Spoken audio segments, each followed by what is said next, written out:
yang bertajuk Budaya Kerja Berintegriti Cemerlang Organisasi. Dengan segala hormatnya dipersilakan.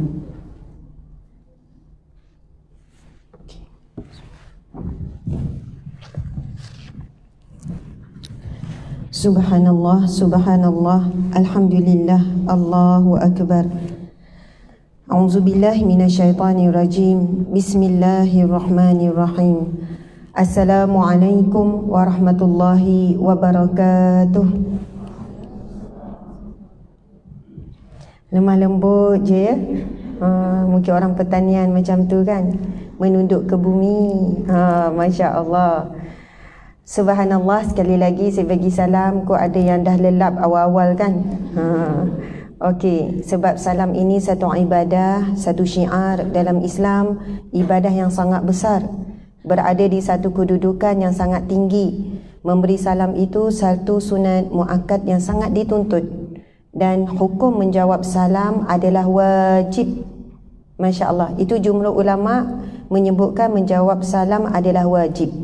Kadang kita orang bagi salam mangguk, lupa nak jawab. Jadi lagi sekali insya-Allah boleh jawab dengan semangat, boleh jawab dengan jelas, dan rasakan ketika kita menjawab salam kita sedang mendoakan. Subhanallah. Bismillahirrahmanirrahim. Assalamualaikum warahmatullahi wabarakatuh.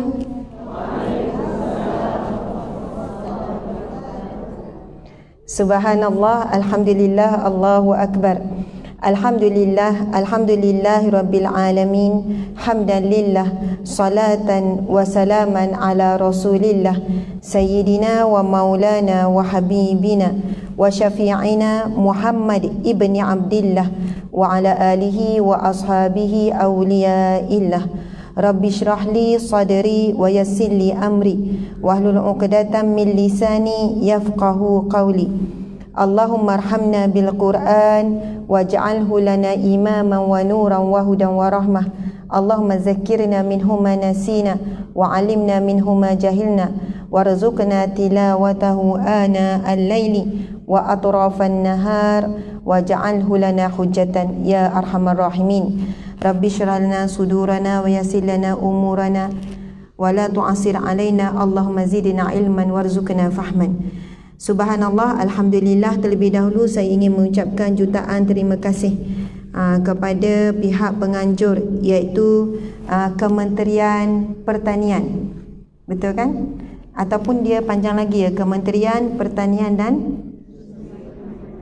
Industri. Itu saya tengah cari poster sebenarnya. Mana poster ceramah ni? Bukan ni. Okey. Kementerian Pertanian dan Industri Makanan. Okey. Kementerian Pertanian dan Industri Makanan. Masya Allah. Jadi tuan-tuan puan-puan ni lah yang menjaga makanan rakyat Malaysia ya. Insya Allah, subhanallah. Menjaga ialah sumber makanan.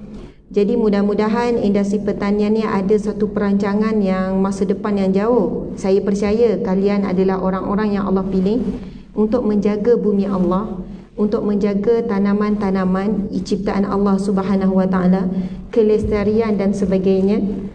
Jika kita tengok di beberapa negara barat, contohnya yang mana mereka menafikan, mereka berusaha menafikan bahawasanya benar-benar kiamat itu akan berlaku.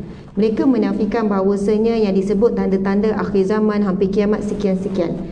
Tetapi yang peliknya, mereka membuat persiapan. Mereka membayangkan benar-benar suasana yang digambarkan dalam rukun Islam kita. Yang keenam iaitu beriman. Yang kelima, beriman kepada hari kiamat itu akan berlaku.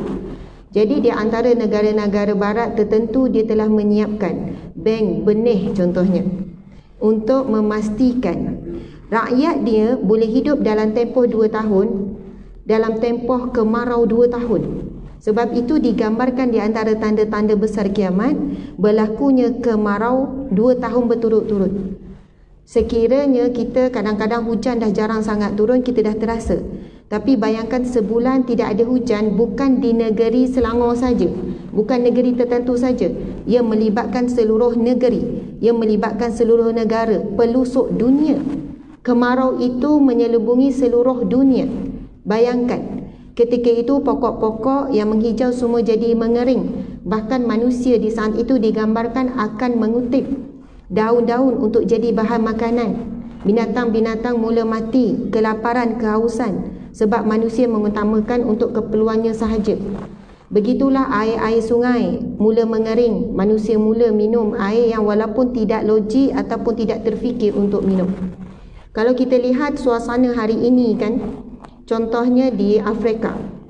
Contohnya di Afrika kita boleh tengok anak-anak mereka di kawasan yang tidak ada air, purata turunnya hujan sangat sedikit, sampai peringkat mereka minum air, kita sebut air seluk kalau orang Ganu, Kelantan tau, air seluk, ataupun air kita panggil air lumpur. Bahkan mereka berdiri di belakang binatang untuk menunggu air kencing yang keluar daripada binatang. Cuba tengok Google, ada kanak-kanak Afrika berdiri di belakang kerbau ke lembu ke, bila kencing dia tadah dan dia minum, sampai peringkat itu. Kerana taburan hujan yang sangat jarang, sedikit sekali, mereka mungkin tak mandi bertahun-tahun kerana air adalah satu harta yang paling mahal. Hari ini mungkinlah kita masih lagi merasakan emas adalah suatu sumber ataupun satu kekayaan ataupun satu harta yang sangat mahal. Kalau kita ada emas, lagi banyak emas, lagi banyak simpanan. Tetapi sampai satu ketika nanti manusia mahu menjual emasnya kerana untuk dapatkan air. Bahkan ketika itu manusia enggan menjualkan air yang dia ada, walaupun ditawarkan dengan berguni-guni emas sekalipun. Sebab manusia boleh hidup tanpa emas, tapi tidak boleh hidup tanpa air. Subhanallah. Sebab itu walaupun mereka dikatakan ia cuba menafikan, tetapi mereka membuat persiapan. Saya baca tentang beberapa buah negara yang membuat simpanan ataupun bank benih, yang mana mereka cuba ikhtiar sekiranya berlakulah kemarau 2 tahun berturut-turut yang disebutkan, yang dipercayai, diyakini oleh umat Islam contohnya, dan mereka boleh survive untuk rakyat mereka. Wallahu alam, saya percaya mereka buat begitu kerana mereka ketakutan. Tetapi bagi orang Islam, bila Nabi sebut sesungguhnya orang yang paling bijak di kalangan kamu adalah orang yang buat persiapan untuk mati. Dan orang yang membuat persiapan untuk mati, kenapa dia jadi orang yang terhebat? Orang yang buat persiapan untuk mati dan belajar bagaimana yakin tentang kematian tu anytime, anywhere, dalam keadaan apa jua kita boleh mati walaupun tengah sihat, akhirnya akan melahirkan seorang individu yang tidak akan menanggungkan taubat, yang tidak akan melambatkan memberi maaf dan meminta maaf. Sebab bimbang kot mati petang ni bergaduh dengan suami, pagi-pagi lagi dah settle. Bukan ikut rajuk di hati, tunggu, memang salah dia, tunggu malam karang. Kotlah kita fikir, kalau teringat pasal mati, kot meninggal lah kan, on the way ke accident ke, baiklah. Kadang-kadang apa yang berlaku, mula-mula ni kita memenangkan ego kita ni. Lepas tu pergi pejabat, on the way tu tengok ada accident tepi jalan. Kita pun, ya Allah, asal. Terus mesej suami, bila sampai bang saya minta maaf ya.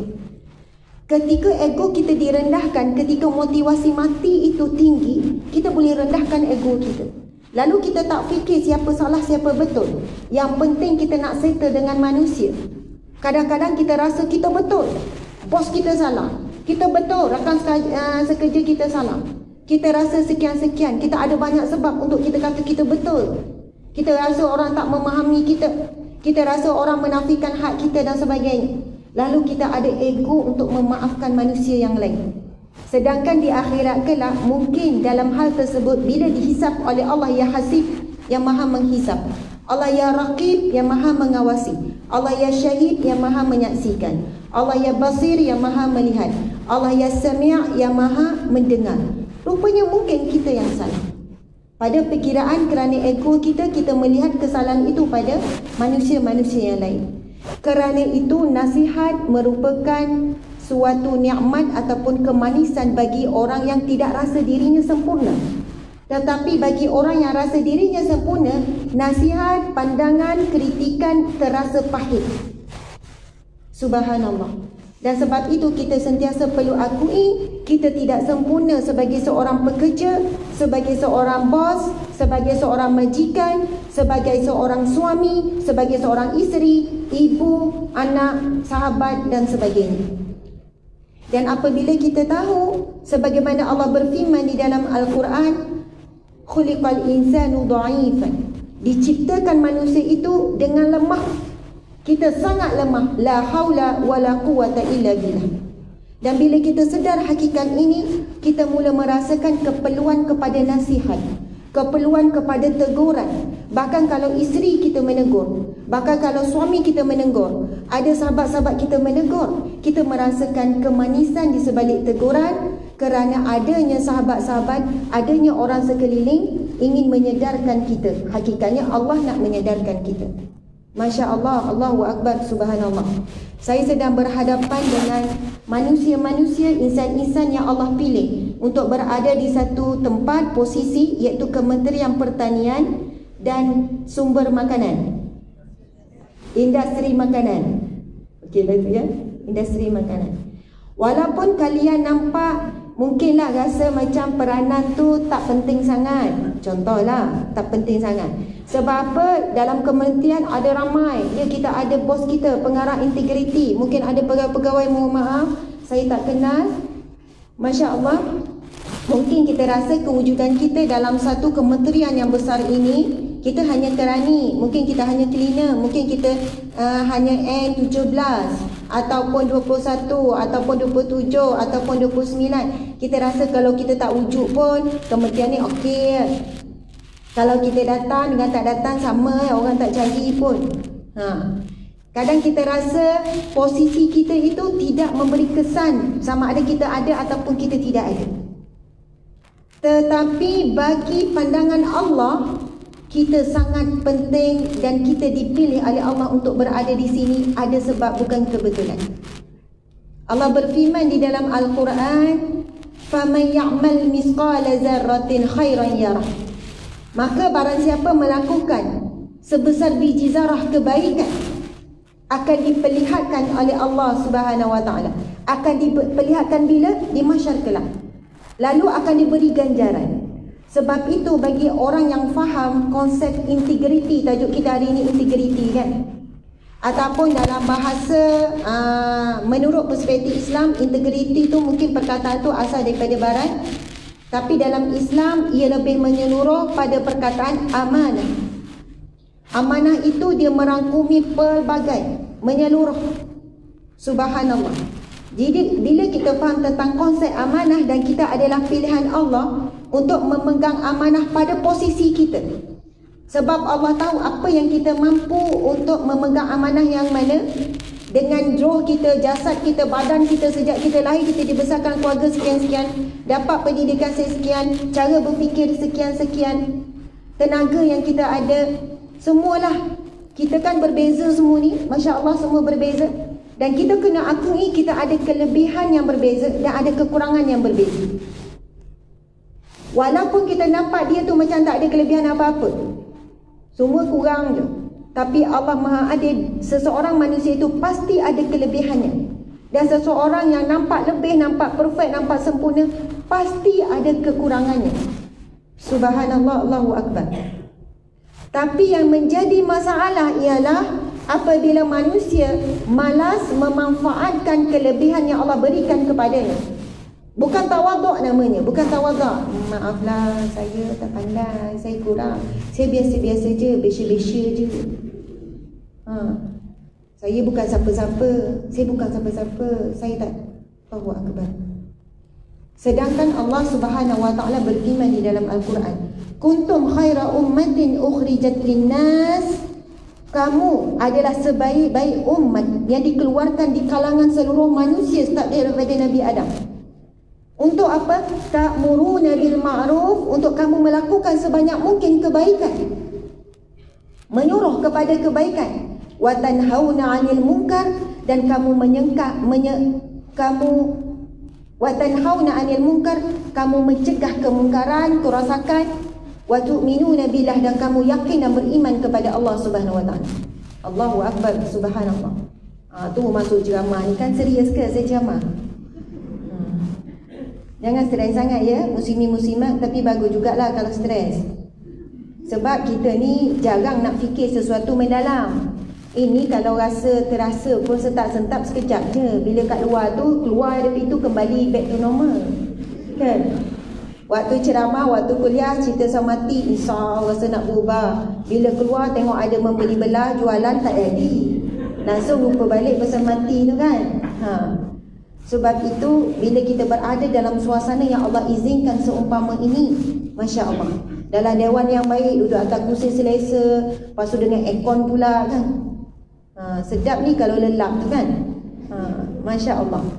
Maksudnya pagi ini Allah dah temukan kita, Allah takdirkan kita berada di salah satu taman syurga ni, dengan pengurusi yang sangat bergaya tu kan. Ini mungkin pengurusi tetap seumur hidupnya, sampai pencen ke ya.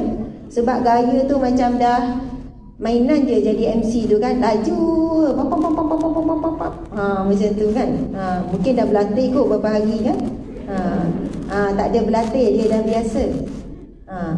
Jadi bila MC bacakan hadis Nabi tu tadi tu, hadis Nabi tentang taman syurga Allah, Allahu Akbar. Orang yang beriman, antara ciri-ciri tanda-tanda orang yang beriman, ada iman di dalam hatinya, bila dibacakan hadis Nabi SAW, dia terus terasa gemetar di hatinya. Itu kan Allah berfirman di dalam Al-Quran. Orang yang apabila dibacakan ayat-ayatnya, lalu gemetarlah hati. Tapi hari ini ramai di kalangan kita, termasuklah saya, kadang-kadang dengar ayat Al-Quran tak rasa apa-apa. Kadang-kadang dengar hadis Nabi macam tu je, tak rasa apa-apa. Macam sama je dengan dengar perkara lain. Bahkan kalau dengar nasyid mungkin lagi gemetar. Kadang mungkin dengar lagu lagi beri kesan. Jadi itu di antara tanda-tanda betapa sakitnya hati kita, betapa banyaknya karat-karat dosa yang sedang menyelubungi hati kita. Sehingga kan bila kita mendengar kalamullah ataupun hadis Nabi SAW, hati kita tidak rasa gemetar. Kita kena bimbang. Sebab kalau kita betul cintakan Rasulullah, sayang Rasulullah, cintakan Allah, mesti kita rasa gemetar, mesti datang getaran tu. Ingat tak masa bercinta dulu? Ke tak bercinta? Tahu-tahu kahwin. Kau ni siapa? Oh, dah kahwin rupanya. Walaupun dijodohkan, mesti perasaan getaran tu dah ada belum kahwin. Kalau orang bercinta lagi dia tahu. Kan? Bila orang sebut dia nama orang yang dia cintai, terus rasa menggeletar je, gemetar je. Ataupun bercinta sama-sama belajar universiti kan, nampaklah orang yang dia suka, padahal belum lagi declare ni kan. Cuma tengok orang yang dia suka tu, yang dia admire tu je. Tengok jauh orang tu bawa motor, oh dia punya nervous kan, gemetar. Padahal orang tu tak tahu apa-apa pun. Kan? Rasa syok, rasa suka ke apa, oh dah rasa lain macam dah. Tadi tengok saya, gemetar tak? Orang perempuan tak sabar nak selfie kan, nanti kita selfie. Maksudnya, bila kita betul-betul kan ada seseorang yang memang ada di dalam hati kita, Masya Allah, kita akan rasa, getaran tu akan rasa. Muslimat sekalian ni, datang pejabat ni, datang kerja ni, rindu tak dekat suami masing-masing? Bila sebut nama suami, gemetar tak? Kan menyampak. Ataupun kalau orang tanya, kau jangan tanyalah, kau boleh jangan sebut nama dia. Macam tu. Maksudnya kalau sampai tahap macam tu, itu petanda hati tak suka. Betul atau tidak? Bahkan kita tak nak ingat, dia boleh ganggu mood kita. Jadi apa bukti untuk kita membuktikan bahawasanya kita betul cintakan Rasulullah Sallallahu Alaihi Wasallam? Bila hadis Nabi dibacakan tak rasa apa-apa, buat tak tahu sambil tengok telefon, borak-borak, gelak-gelak. Bukan bila MC contohnya bacakan hadis Nabi itu sebagai perhatian, yang dia sedang bacakan itu adalah kalam-kalam indah daripada Rasulullah Sallallahu Alaihi Wasallam. Sebab itu ramai di kalangan kita, termasuklah saya, kita berdusta dalam menyatakan rasa cinta kepada Rasulullah. Sebenarnya hati kita tidak benar-benar mencintai Nabi Muhammad Sallallahu Alaihi Wasallam, tidak benar-benar merindukan Nabi, tidak benar-benar merindukan pertemuan dengan Rasulullah di syurga Allah. Sebab itu kalau kita faham hakikat ini, kita akan susah hati. Kita akan banyakkan selawat kepada Nabi sallallahu alaihi wasallam. Saya ada seorang staf di pejabat, kami ada lebih kurang dalam 21 orang staf. Di bawah Hijrah, ada salah seorang makcik ni, dia tukang jahit. Kita ada bengkel jahit, ada berapa orang tukang jahit kan. Seorang hajah ni, seorang makcik umur 60 lebih, Masya Allah. Bila dia datang untuk jadi tukang jahit, dia menangis. Dia kata, Ustazah, dah lama impian nak dekat dengan Ustazah sekian. Saya kata, Alhamdulillah, saya sebenarnya menumpang barakah Acik. Harap-harap dengan kehadiran Acik di tempat ini Allah berkati. Tempat ini Allah jaga, pelihara daripada keburukan, gangguan dan sebagainya. Sebab apa? Saya kenal makcik ni, hajah ni. Bila borak-borak, subhanallah, bila borak-borak cerita, saya tanya, bila kita jumpa orang lama yang matanya jelas lagi, boleh menjahit, umur 60 lebih, yang kuat amalan. Bila saya kata makcik bila masuk pukul 8, Ustazah nak minta izin, makcik masuk lambat, makcik balik lambat. Sebab apa? Pagi ada kelas Al-Quran sekian-sekian. Lepas tu makcik nak habiskan rutin selawat. Lepas tu saya tanya makcik, selawat berapa kali setiap pagi? Ustazah, dulu makcik tak selawat banyak. Tapi selepas makcik ikut ustaz ni, dia sebut nama ustaz ni, selalu sebut nama ustaz ni.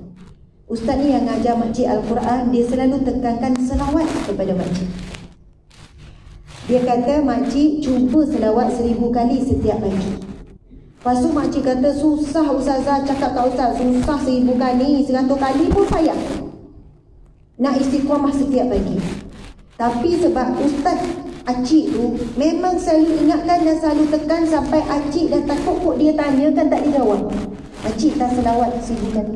Lagi tak cukup, Ustaz tu akan tanya. Maksudnya di sini dia dapat nikmat guru ataupun murabi pendidik yang sangat bagus. Jadi peringkat awal makcik kata, makcik selawat tu sebab nak dapat jawapan ya dengan Ustaz tu. Akhirnya dia kata, Ustazah, makcik boleh selawat 1000 kali lepas umur. Lepas tu boleh naik 2000 kali, naik 3000 kali, naik 4000 kali. Saya kata, makcik banyaknya. Ustazah, subhanallah, makcik tak tahu nak cerita nikmatnya macam mana. Tapi Allah berikan kesihatan, kekuatan dan kemudahan segala urusan. Kalau dulu hati ni mudah susah hati, mudah rasa gelisah, banyak masalah. Tapi sekarang rasanya kalau ada masalah pun bukan masalah. Perkara yang dulu boleh mudah jadi susah hati, bimbang, risau, sekarang dah tak rasa dah benda tu. Hati tenang, hati lapang.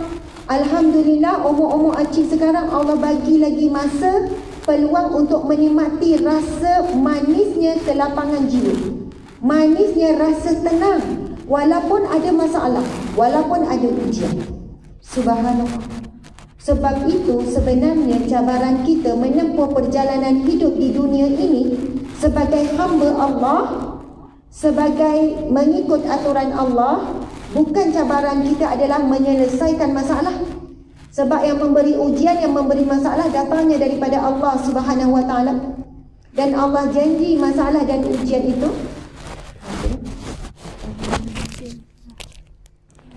dah lama kan daripada awal. Sebabnya tak letak macam ni. Mana boleh macam ni. Ni duduk kat bawah. Faham tak? Maksudnya dah lama lah jatuh ni. Kau main lama tak boleh. Tak, baru je. Sorry, sebab ada yang dengar cara live. I think ada mic.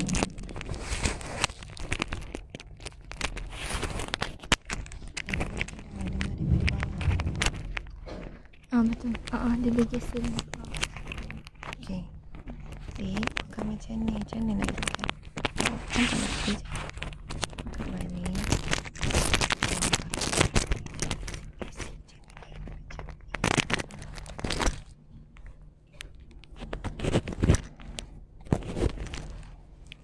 Okey, minta maaf. Sebab ada komen kata tak dengar, bergeser. Rupanya mic tu jatuh ke bawah. Okey, subhanallah. Kat mana dah tadi tu kan? Makcik tu selawat. Subhanallah. Muslimin-muslimat sekalian, rupanya kelemahan kita bukanlah kerana besarnya ujian, tapi kerana kecilnya tempat menakung ujian, iaitu hati kita. Hati yang lapang, kalau hati tu lapang, masuk ujian, dia ada ruang yang banyak untuk berada dalam hati tu, lalu dia kuat. Tapi bila hati kita sempit, kurangnya zikrullah, kurangnya ingat Rasulullah, kurangnya cinta Rasulullah, kurangnya baca Quran, kurangnya solat, kurangnya sekian-sekian amal ibadah, terlalu penuh dengan keduniaan, hati kita sempit-sempit, datang ujian Allah walaupun kecil, kita susah hati, kita rasa gelisah, kita mula rasa tak bahagia, kita sukar untuk menjadi hamba Allah yang bersyukur dan sebagainya. Subhanallah. Sebab itu kita dapati orang yang kuat, dekat hubungannya dengan Allah, datang apapun ujian, dia tenang-tenang je sampai kita tengok, kau ni macam tak ada masalah. Mana ada manusia di muka bumi ni tidak ada masalah. Kalau kita tengok baby pun kan, kecil-kecil dah ada masalah. Stres dia. Sebab tu dia menangis kan. Tapi dia tak tahu nak describe macam mana. Kadang mungkin dia tak selesa ke, dia tak apa ke. Setiap bayi sampai besar, semua manusia tidak lari daripada ujian. Tidak lari daripada masalah. Dugaan dan sebagainya. Tetapi yang kita boleh siapkan diri kita adalah bersedia sebelum diuji. Subhanallah, Allahu Akbar, Alhamdulillah. Itulah mukadimah ya untuk kita pada hari ini. Mudah-mudahan mukadimah itu boleh memberikan sesuatu kepada kita, erti sebenar seorang mukmin, orang-orang yang soleh, iaitu apabila hatinya zikrullah, sebagaimana Nabi Allah Subhanahu Wa Taala berfirman, ala bizikrillah tatma'innul qulub. Hanya saja dengan kamu mengingati Allah, jiwa kamu akan menjadi tenang. Orang yang tenang sentiasa menang. Menang apa? Melawan hawa nafsunya. Menang melawan bisikan syaitan. Menang melawan bisikan-bisikan manusia yang mungkin orang itu berkata-kata kepada kita dengan perasaan iri hati, dengan perasaan dengki, ataupun nak lihat kita jatuh dan sebagainya. Subhanallah. Alhamdulillah. Jadi tajuk kita pada pagi ini iaitu budaya kerja berintegriti cemerlang organisasi. Betul kan? Mungkin ikutlah, terpulanglah. Yang penting tajuknya integriti. Apa itu maksud integriti yang kita sebutkan tadi tu? Iaitu berkenaan dengan amanah. Integriti ni rangkuman kan, amanah, jujur, efisien, kerja yang produktif, semualah terangkum dalam integriti. Bila kita sebut amanah, sifat yang wajib ada bagi orang mukmin, sebab orang mukmin iaitu beriman. Antara ciri-cirinya adalah amanah. Amanah dengan perintah ataupun tanggungjawab daripada Allah. Allah perintahkan apa dan Allah larang apa, amanah dengan Allah. Kemudian amanah dengan manusia. Amanah dengan manusia sama ada dengan orang sekeliling kita yang kita berkait, semua yang kita berkait. Sama ada dengan di tempat kerja kita amanah dengan siapa, di rumah kita amanah dengan siapa, bila duduk berjiran kita ada amanah dengan siapa. Dan kita tahu bila sebut pasal amanah, ada satu firman Allah di dalam Al-Quran, apabila aku ingin memberikan amanah kepada gunung, gunung menolak, kepada bukit, bukit menolak. Maksudnya makhluk-makhluk Allah yang besar semuanya menolak. Namun manusia yang lemah menerima amanah. Bahkan hari ini kita boleh tengok manusia mencari amanah. Bukan parti amanah ya. Okey, itu bab-bab politik lah. Tapi bila sebut mencari amanah, nak jawatan, mengharap jawatan, nak naik pangkat untuk dapat jawatan sekian-sekian. Bagi orang yang, bukan kita kata tercela, tapi bagi orang yang layak, yang dia tahu bahawasanya bila dia berada di kedudukan tersebut, dia boleh buat sesuatu perubahan yang baik. Maka orang yang begini tidak salah untuk dia berusaha berada di satu kedudukan, supaya dengan kedudukan tersebut dia boleh melaksanakan lebih banyak kebaikan, amal ma'ruf dan mencegah kemungkaran. Itu yang disebut di dalam Al-Quran tu, Allah sebut tadi tu, kuntum khaira ummatin ukhrijat linnas. Kamu adalah sebaik-baik umat yang dikeluarkan di kalangan manusia, ta'muruna bil ma'ruf, untuk menyuruh kebaikan, wa tanhauna 'anil munkar, dan mencegah kemungkaran. Sebab itu ada orang, dia jelas, dia clear matlamat dia. Bukan sebab dia nak naik pangkat, nanti gaji naik, nanti dapat jawatan sekian-sekian, boleh beli rumah yang ketiga, keempat, kelima, bukan. Bukan nak besarkan, bukan matlamat tu dia nampak. Tapi kerana dia faham bila dia duduk di bawah, susahnya nak buat keputusan. Susahnya dia nak menegur sekian-sekian. Susahnya dia nak menjalankan amanah Allah yang dia faham sekian-sekian. Akhirnya orang yang begini insya-Allah dia tergolong di kalangan sebagaimana hadis Nabi SAW, iaitu Nabi bersabda, terdapat 7 golongan yang mendapat naungan Allah di hari yang tiada naungan melainkan naungan Allah di mahsyar kelak. Yang dapat naungan Allah, Nabi letak yang pertama lagi, al-imamul adil, iaitu pemimpin yang adil. Masya Allah. Sebab itu di sana ada peringatan ataupun amaran kepada orang yang suka tercela, yang meminta-minta amanah, yang meminta-minta jawatan. Itu adalah satu perbuatan yang tercela.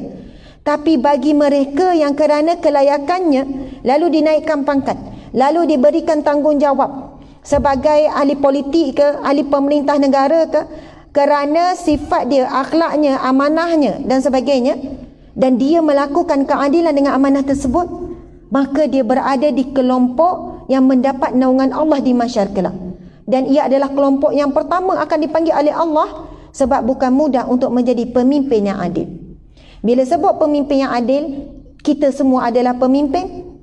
Hadis Nabi SAW, Nabi bersabda, kullukum ra'in, di setiap daripada kamu adalah pemimpin, wa kullukum mas'ulun an ra'iyatihi, dan setiap daripada kamu akan ditanya akan kepimpinanmu. Nabi sambung hadis tu panjang. Nabi sebut setiap raja akan ditanya akan kepimpinannya, dan setiap rakyat akan ditanya akan kepimpinannya. Setiap tuan ataupun majikan akan ditanya akan kepimpinannya, dan setiap orang bawahan akan ditanya akan kepimpinannya. Bukannya kita kata, saya bukan bos, saya ni orang biasa je, pangkat paling rendah. Kita juga akan ditanya. Sebab apa? Kita pemimpin kepada tugasan yang kita diberikan oleh bos kita. Kita pemimpin dalam ruang lingkup kita. Dan Nabi sambung lagi, seorang lelaki itu dia pemimpin dalam rumah tangganya, dia akan ditanya akan kepimpinannya. Dan setiap wanita itu adalah pemimpin dalam rumah tangganya, dan dia akan ditanya dalam kepimpinannya. Dia bersambung sampai akhir, panjang lagi keterangan tu. Sebab itu dalam sebuah rumah tangga, seorang suami juga pemimpin, isteri juga pemimpin.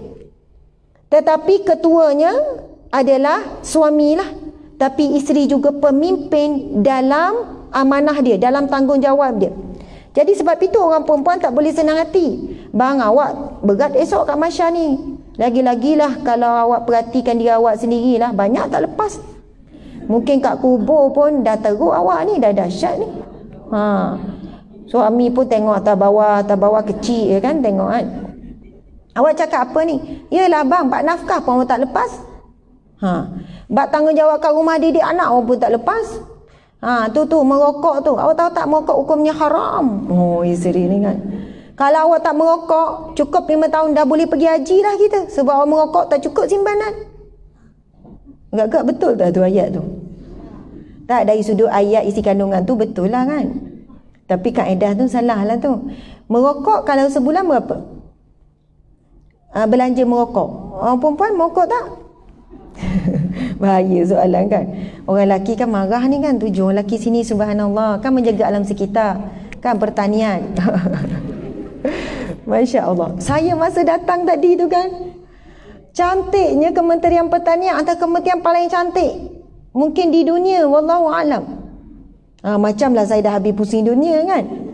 Tapi banyak negara jugalah saya pergi untuk jemputan ceramah, pengalaman duduk di luar negara dan sebagainya. Kita pergi pejabat-pejabat dan kementerian-kementerian di Putrajaya ni hampir, nak kata hampir semua wallahu alam, tapi banyak dah kementerian saya pergi. Pejabat-pejabat kementerian memang cantik-cantik.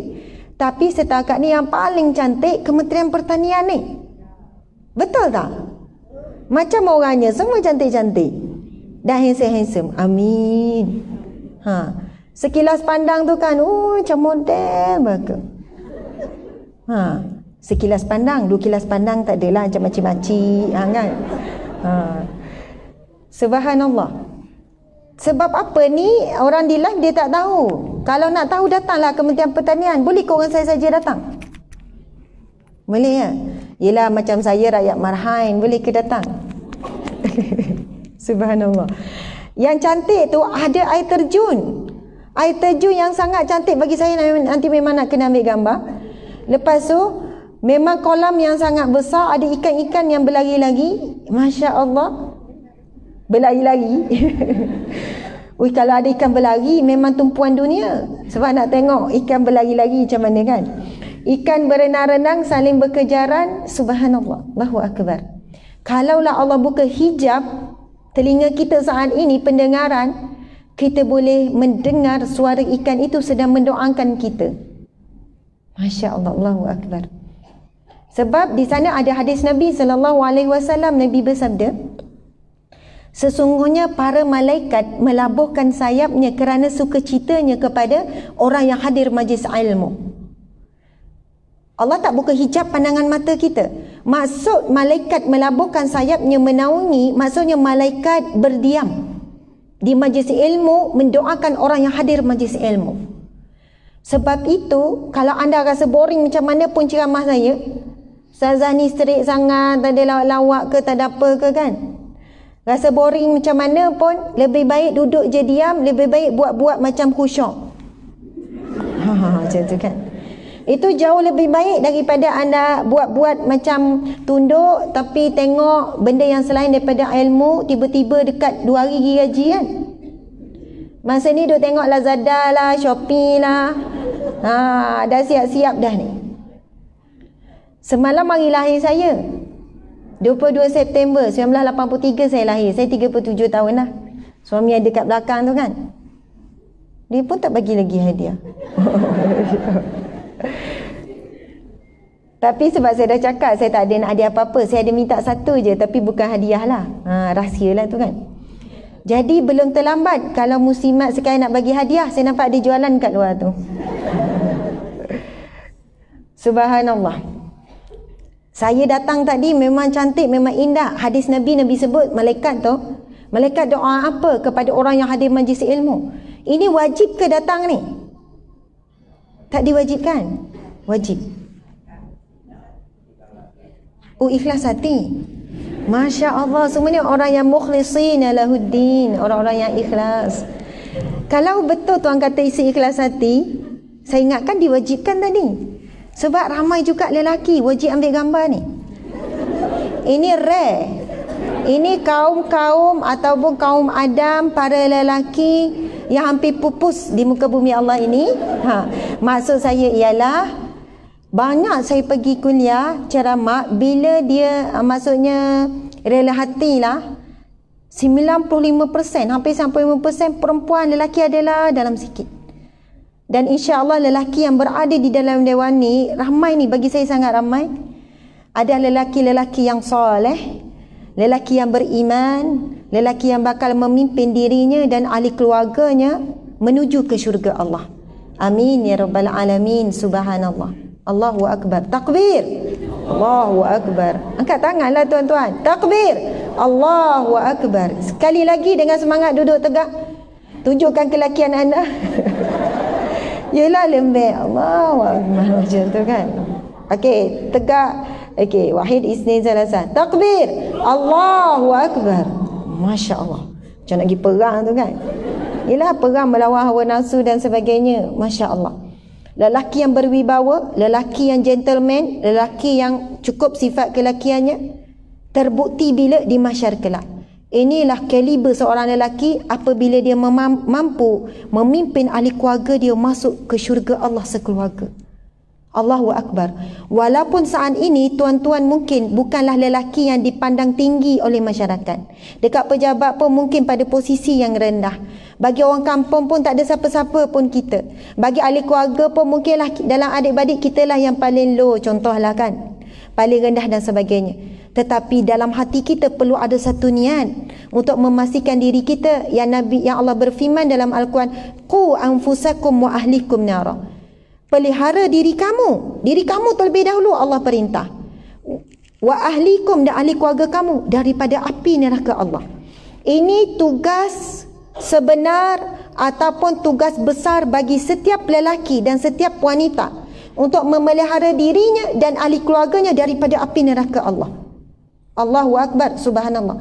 Ada wanita yang datang, dia kata, sebelum cerita pasal wanita yang datang ni, Puan ambil gambar. Boleh. Okey, saya kontrol sikit.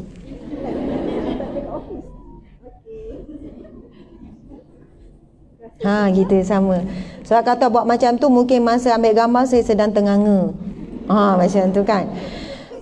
Saya datang tadi ada tak habis lagi hadis Nabi tu, tak habis lagi. Nabi sambung lagi, sesungguhnya binatang-binatang yang melata dan ikan-ikan di lautan. Maksudnya gambaran hadis Nabi ini hadis yang sahih ya. Ikan-ikan di lautan memohon ampun dan mendoakan orang yang hadir majlis ilmu. Subhanallah. Tapi kita tak dengar ikan-ikan tu sedang mendoakan kita. Sebab Allah tutup hijab pendengaran kita. Allah juga tutup hijab penglihatan kita.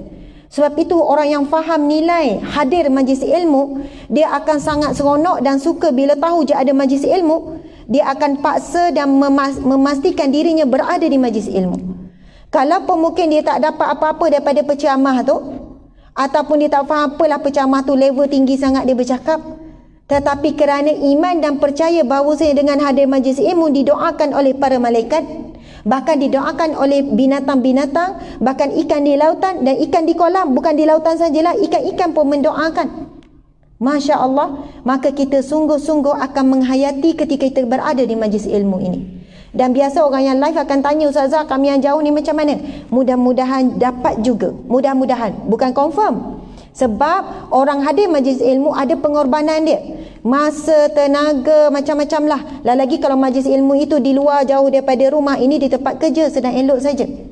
Dan bila MC baca hadis Nabi tadi tu, MC sebut apa? Idza marartum bi riyadil jannah farta'u. Apabila kamu melihat taman syurga Allah, maka singgahlah. Sebab tak suruh duduk lama, habis program baliklah semula kan. Singgah. Lalu Nabi sahabat bertanya, fama riyadil jannah, di mana itu taman syurga Allah? Wujud ke taman syurga Allah di muka bumi ini? Nabi jawab, hilaquz zikri, iaitu majlis ilmu, halaqah-halaqah zikir, saling ingat mengingati. Masya Allah. Mudah-mudahan dengan Allah memilih kita berada di taman syurganya yang sementara ini, Allah juga akan memilih kita berada di taman syurganya yang sebenar di akhirat kelak. Amin ya rabbal alamin. Subhanallah. Sebab itu orang yang beriman dia lain. Orang beriman maksud dia apa? Orang yang yakin dan percaya dengan janji Allah, dengan janji Rasulullah. Dan orang yang tidak beriman, orang yang tidak yakin, bila dia berada di majlis ilmu, dia tidak menjaga adab-adab di majlis ilmu. Saya pernah masa belajar dulu di universiti lah kan, saya di antara, saya suka duduk depan kelas. Orang dah tahu Asma mesti duduk depan. Masuk je walaupun lambat, orang lain duduk level kedua, dia tak ada, dia duduk depan juga. Jadi orang kata budak-budak nerd ke apa? Tak adalah, saya bukan budak-budak nerd lah. Tapi budak skema, tak juga. Tapi memang suka duduk depan. Macam mana pun lambat pun memang menono duduk depan sekali. Tapi masalah saya, suka lelap. Yang tu macam dah bagus kan? Saya rasa macam dah bagi tumpuan, tak sedar bila terlelap. Khusyuk. Mula-mula nampak ustaz satu, nampak dah dua dah ustaz ni. Lepas tu langsung dah tak nampak dah ustaz kat depan. Dah lelap kan. Satu hari tu saya ditegur macam ni. Saya ditegur. Ini bab integriti sebenarnya. Merasakan Allah melihat. Merasakan ada malaikat bersama dengan kita. Masa tu pensyarah tu, seorang doktor ni dia kata, Asma, kamu ada masalah akidah. Saya kata, saya pun terulah kan, terkejut. Masalah akidah? Takkanlah terlelap ada masalah akidah? Kan? Oh, dahsyat pensyarah ni kan, terus ada masalah akidah. Kita kalau orang cakap, kamu ni ada masalah akidah ni. Oh, kalau kita kata kamu ni ada masalah iman ni, oh, kita dah rasa macam tak boleh terima kan. Siapa kamu nak kata saya ada masalah iman? Iman ni dengan Allah. Macam tu kan. Lepas tu dia kata, dia tanya, kamu percaya dan beriman ke tidak bahawasanya ini taman syurga Allah? Yakin, percaya. Habis tu macam mana kamu boleh tertidur, kamu boleh lelap dalam keadaan kamu kata kamu percaya ini taman syurga Allah? Adanya malaikat bersama kita, kita sedang didoakan oleh para malaikat, kita binatang-binatang pun mendoakan kita. Kalau kamu betul percaya, yakin, akidah kamu betul yakin dengan hadis Nabi tu, kamu tak ragu-ragu, kamu tentu tidak begini. Macam itulah. Ni bukan saya pilih orang yang lelap ya. Tolong kejut je orang sebelah. Saya tak nampak sebab jauh ni dan dewan ni besar. Walaupun nampak macam kasar sikit teguran tu, pensyarah tu, tapi saya pegang sampai sekarang. Dan mulai daripada hari itu saya cuba usaha supaya tak tidur, cuba menanam, dan dia kata lebih baik kamu bangun pergi basuh muka. Sebab ketika berada di majlis ilmu, adab kita ini lebih tinggi sebab ada bersama kita para malaikat. Kita sedang memperlihatkan perbuatan kita kepada Allah. Kita sedang melakukan ibadah, dan biarlah kita buat sungguh-sungguh. Lepas tu saya lepas pada tu kalau rasa ngantuk pergi basuh muka. Lepas tu ada pensyarah ajar masukkan air dalam hidung tu, masuk kuat-kuat, memang menjadi. Faham tak? Masuk air dalam hidung tu macam kita nak ambil wuduk tu kan, istinsyak tu kan. Tapi dia kata masuk dalam sikit. Memang bila mengantuk buat macam tu, terus rasa ke otak-otak apa semua kan. Dia tak bahaya, tapi bukanlah kuat sampai ke mata ke apa kan. Tapi dia menyentap, wallahu alam, untuk membuang tu. Lama-lama kita dah biasa, dah tak ada dah mengantuk tu, segar je sampai habis, kita boleh tekun menulis dan sebagainya. Allahu akbar, subhanallah. Sebab tu ada orang tanya, ustazah saya tak tahu kenapa kalau majlis ilmu je ngantuk, gangguan syaitan ke? Mula nak salahkan gangguan jin, syaitan pun dia surrender. Orang ni dahsyat sangat.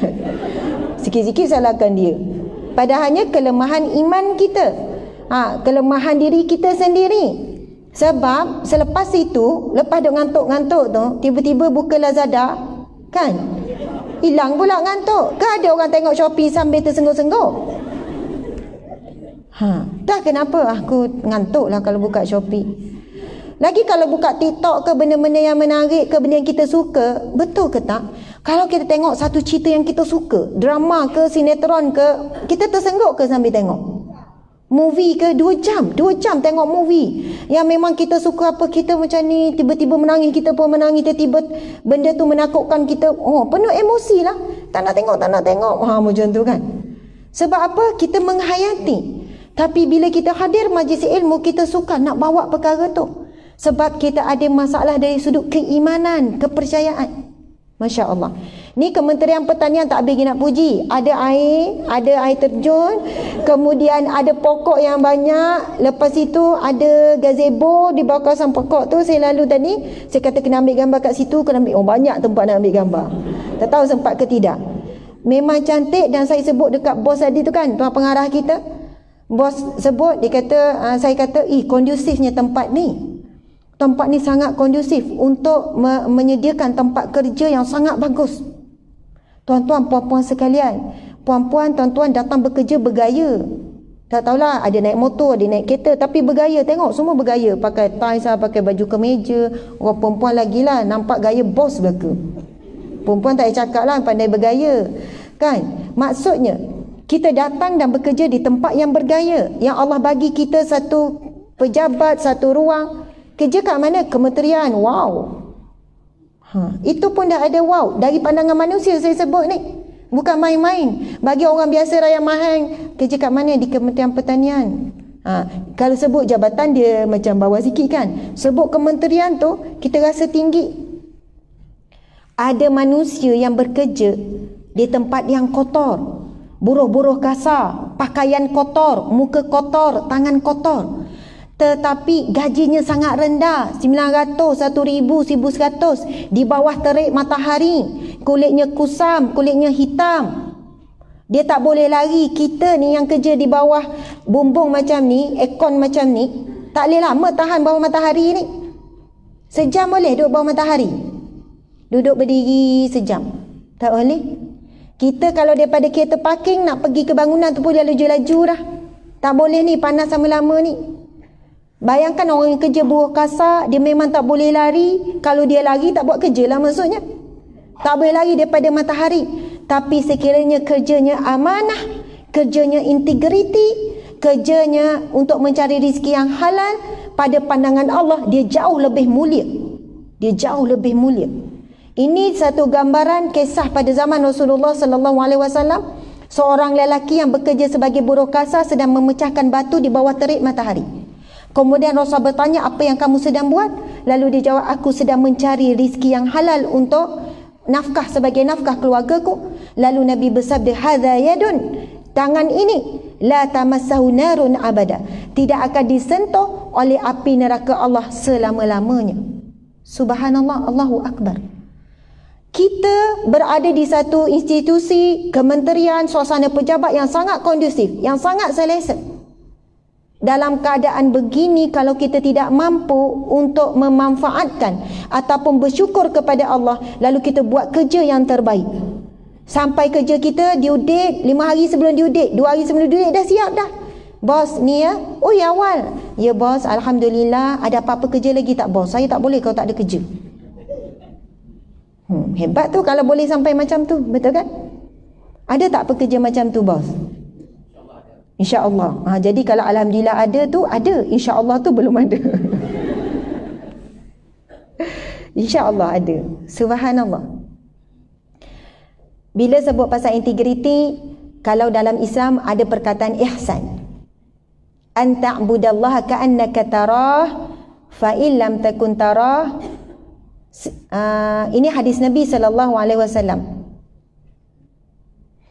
Saya tak ingat yang penyudah tu, tapi hadis Nabi ni berbunyi fa innahu yaraka. Subhanallah. Makasih Ustaz. Fa innahu yaraka. An ta'budallaha ka'annaka tarah. Kamu melakukan ibadah. Ini pun ibadah kan? Bekerja ni ibadah. Kamu melakukan sesuatu ibadah, kamu merasakan bahawa kamu melihat Allah.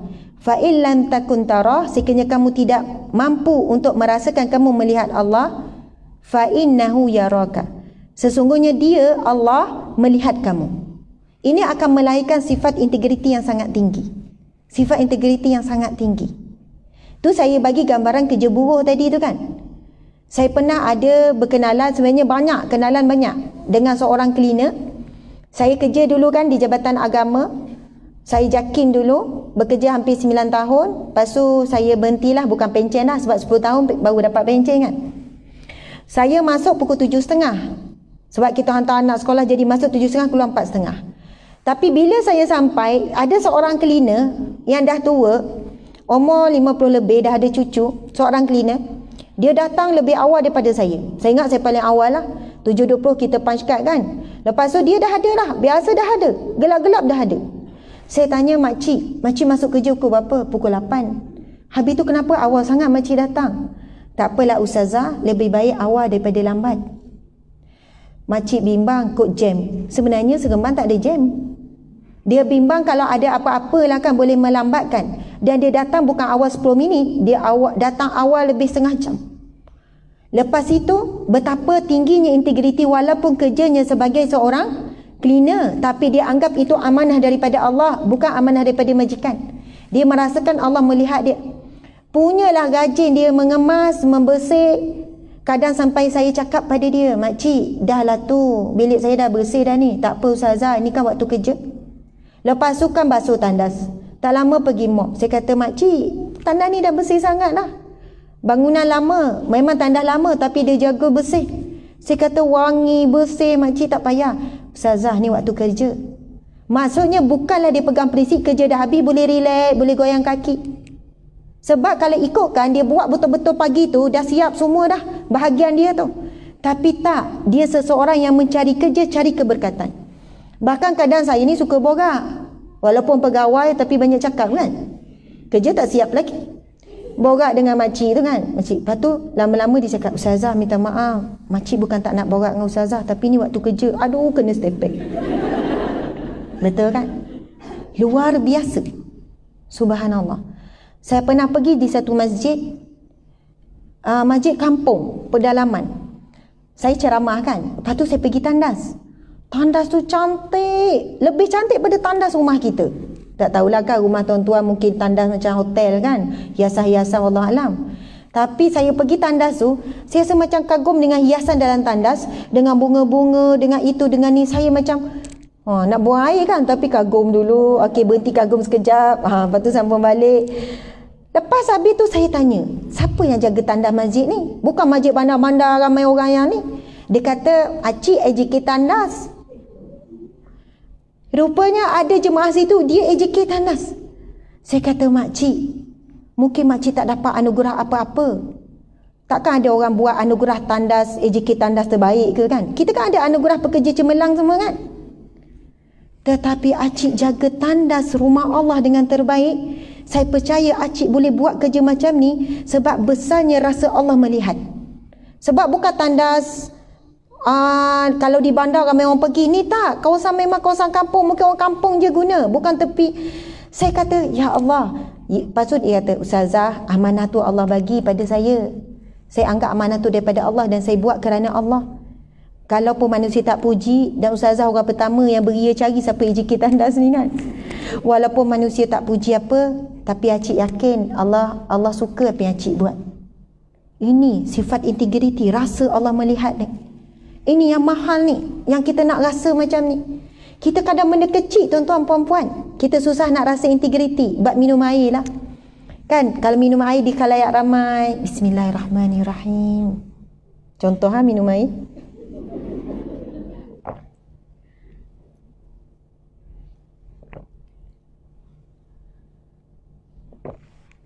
Alhamdulillah. Khalayak ramai. Masya-Allah. Minum seteguk, betul kan? Agak-agak kalau kat rumah macam tu ke?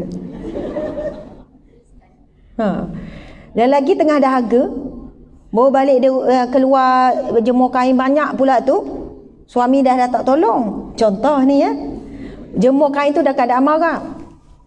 Lepas tu masuk bawa panas ni, panas-panas pergi ke dapur, tekan je water dispenser tu kan. Agak-agak sempat tak nak duduk. Bismillahirrahmanirrahim. Dah lah panas kat luar, panas kat dalam. Mungkin tapi orang yang ada sifat pengawasan diri, rasa Allah melihat, dia tetap walaupun manusia tak tengok, walaupun anak tak ada yang tengok, dia tetap juga rasa Allah itu melihat. Dia pun pergi duduk, dia tahu sunnah Nabi. Nabi baca bismillah, Nabi duduk. Dia tahu yang dia buat ini bukan ditunjuk pada manusia, tapi ditunjuk kepada Allah, kepada para malaikat yang ada kiri dan kanan. Dia tetap mampu jaga akhlak yang baik walaupun di seorang diri. Subhanallah. Kita kadang-kadang minum tu berdiri, dengar anak berlari, terus duduk. Tan-tan tu boleh duduk. Sebab tak nak anak tengok kita ni. Malu dekat anak sebab tegur anak, minum duduk. Na'udzubillah min zalik. Subhanallah, Allahu Akbar. Dan saya jumpa banyak contoh. Dan satu lagi saya cerita. Ini integriti juga. Kisah husnul khatimah, kematian yang baik. Dalam bulan lepas, mungkin dah hampir 2 bulan, suami saya pun dengar sama. Dan saya dah cerita di beberapa tempat kuliah. Cerita tentang penjual buah, penjual durian.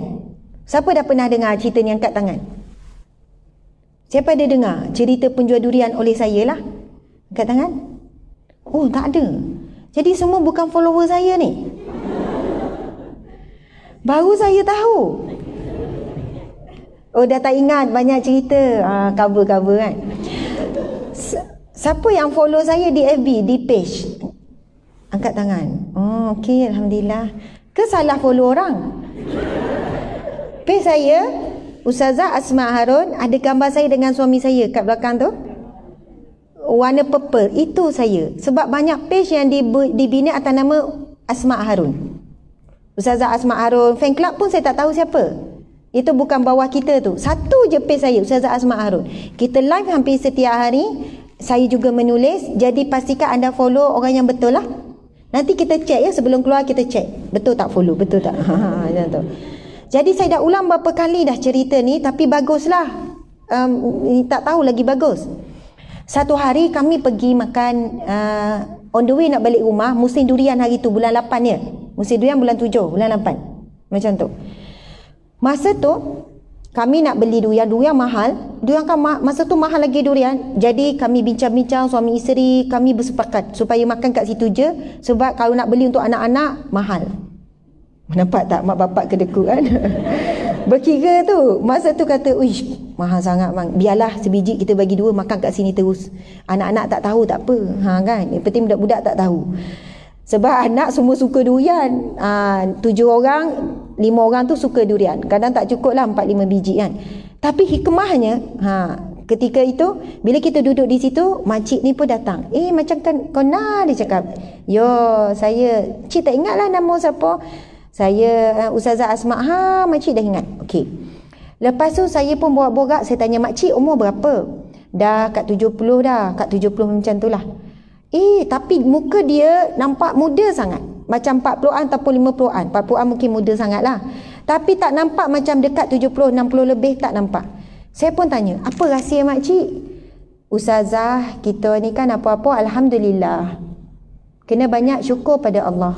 Walaupun susah, walaupun sakit, walaupun sedih, banyakkan syukur. InsyaAllah hati lapang. Itulah, tak ada apalah cik. Suka kita dengar dan tanya pendapat kan. Tanya apa amalan. Lepas tu saya tanya, pakcik mana? Pakcik memang berniaga dengan siapa ni? Dengan anak. Pakcik mana?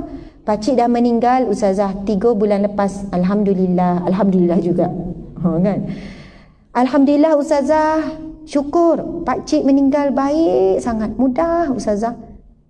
Dari segi zahir pandangan mata manusia kan. Pakcik meninggal alhamdulillah. Acik pun nak meninggal macam pakcik. Syukur. Sedih tu memang sedih. Cakap Negeri Sembilan kan. Ini kedai ni tak jauh daripada pejabat kami. Itu kali pertama saya singgah. Kedai ni penjual buah ni, jual durian, jual buah ni, pukul 8 pagi kami nak pergi pejabat, dah buka dah awal pagi. Saya pun fikir siapa nak beli awal pagi. Kedai bersih, tersusun elok, Masya Allah. Kemudian dia kata, syukur ustazah pakcik meninggal mudah. Saya kata, boleh tak makcik cerita? Macam ni, makcik dengan pakcik orang susah. Nak pergi ziarah anak 3 bulan lepas, anak bersalin dekat Perak. Kami berdua naik bas. Naik bas, makcik bawa bekal nasi goreng. Jadi bila naik bas tu kan, time berhenti, pakcik kau kira orang turun. Seorang-seorang. Bila makcik tanya, kenapa kira orang turun ni? Pakcik jawab, nak pastikan cukup nanti orang, dia pula ganti dia bas tu kan. Nanti nak kira orang masuk, cukup ke tak? Kod tertinggal, nanti ada orang tertinggal. Jadi, punya baik pakcik ni kan, dia kira orang turun berapa orang, nak pastikan nanti cukup berapa orang. Padahal tak ada kaitan ni. Punya dia rasa sayang sama-sama naik bas tu kan. Jadi kami tak turun nak ustazah, pakcik makan nasi goreng. Elok, tak ada masalah. Kemudian perjalanan diteruskan, tiba-tiba pakcik kata dia sesak nafas. Dia kata susah, macam rasa sesak dada, susah. Lepas tu makcik terus cakap dekat pemandu, tolong berhenti sekejap sebab pakcik ni macam sesak nafas ni. Lepas tu orang pun bawa lah turun, pakcik bawa ke bawah. Kemudian pakcik pun sebut 3 kali Allahu Akbar, Allahu Akbar, Allahu Akbar. Kemudian pakcik pun lepaskan nafas yang terakhir. Macam tu lah ustazah cara pakcik pergi. Saya kata subhanallah, macam tu. Masa tu saya dah menangis dah. Sebab apa? Hadis Nabi SAW, Nabi bersabda, man kana akhiru kalamihi, barang siapa yang akhir kalimahnya la ilaha illallah, perkataan la ilaha illallah, apa-apa perkataan menyebut nama Allah, dakhalal jannah, dia pasti akan masuk syurga. Antara golongan yang dijamin syurga Allah, mereka yang akhir kata-katanya iaitu lafzu jalalah, kalimah-kalimah memuji Allah, sama ada la ilaha illallah ke, Allah saja ke, subhanallah ke, Allahu Akbar ke, apa-apa kalimah tersebut. Saya kata macam tu pakcik pergi. Ya ustazah macam tu lah. Makcik pun tak percaya. Ingat dia pensan, tapi betul-betul ustazah dia ucap 3 kali Allahu Akbar, Allahu Akbar, Allahu Akbar, dia pun pergi. Nak cakapnya keadaan pakcik tu pergi dalam keadaan bukan nampak nazak, sakit tenat ke apa ke. Elok sebelum tu makan nasi goreng, boleh kira orang turun dan sebagainya.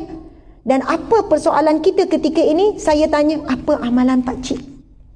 Apa amalan pakcik? Sampai pakcik diberikan kelebihan umpama ini. Sebab hari ini tuan-tuan, puan-puan, muslimin, muslimat sekalian, kajian dibuat persen bagi umat Islam mati dalam mengucap perkataan lafzu jalalah ke kalimah Allah, persennya sangat rendah. Umat Islam mati tu ramai. Yang ramainya sebelum meninggal sejam boleh baca Quran. Sebelum meninggal 2 jam ke boleh lagi syahadah la ilaha illallah. Tapi nak dapat akhir nafas, akhir kalimah, nak hembuskan nafas akhir tu, masa nyawa dah berada di kerongkong, nak sebut la ilaha illallah, itu tak ramai yang dapat kelebihan tu. Jadi bila ada orang yang dapat kelebihan ini, kita nak tahu apa rahsia dia. Kemudian apa yang dia cerita kepada makcik? Pakcik kau ni tak ada tinggal makcik harta, tak ada. Ustazah, kami orang susah besarkan anak-anak dengan jual buah. Jual buah ni ustazah, tengok musim. Kalau durian semua ni apa ni Ustazah, sampai masa buang rosak kami bagi-bagi macam tu lah. Buah kita tahu tak tahan lama Ustazah. Kalau kecut orang dah tak nak beli, susah.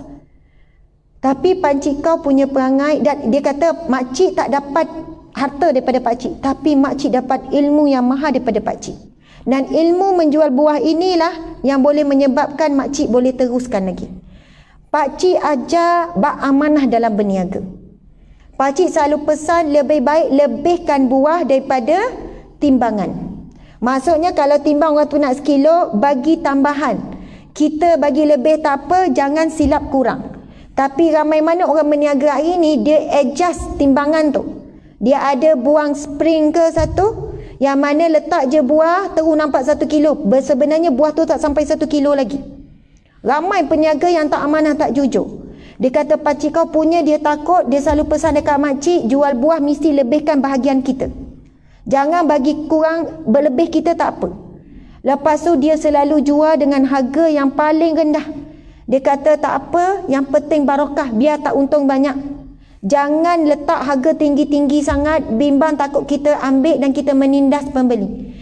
Dia sebut itulah harta yang paling mahal makcik dapat, ilmu jual buah. Pakcik kau tekankan benda tu lah daripada dulu sampai sekarang, yang penting barokah. Masya Allah. Walaupun dah jual buah gerai besar, tetapi dalam keadaan nak pergi rumah anak, naik bas, bukan ada kenderaan sendiri, saya kira orang ini mempunyai sifat integriti yang sangat tinggi. Lepas tu samalah, dia kata pakcik ajar apa-apa syukur, Alhamdulillah, syukur, Alhamdulillah, Allahu Akbar.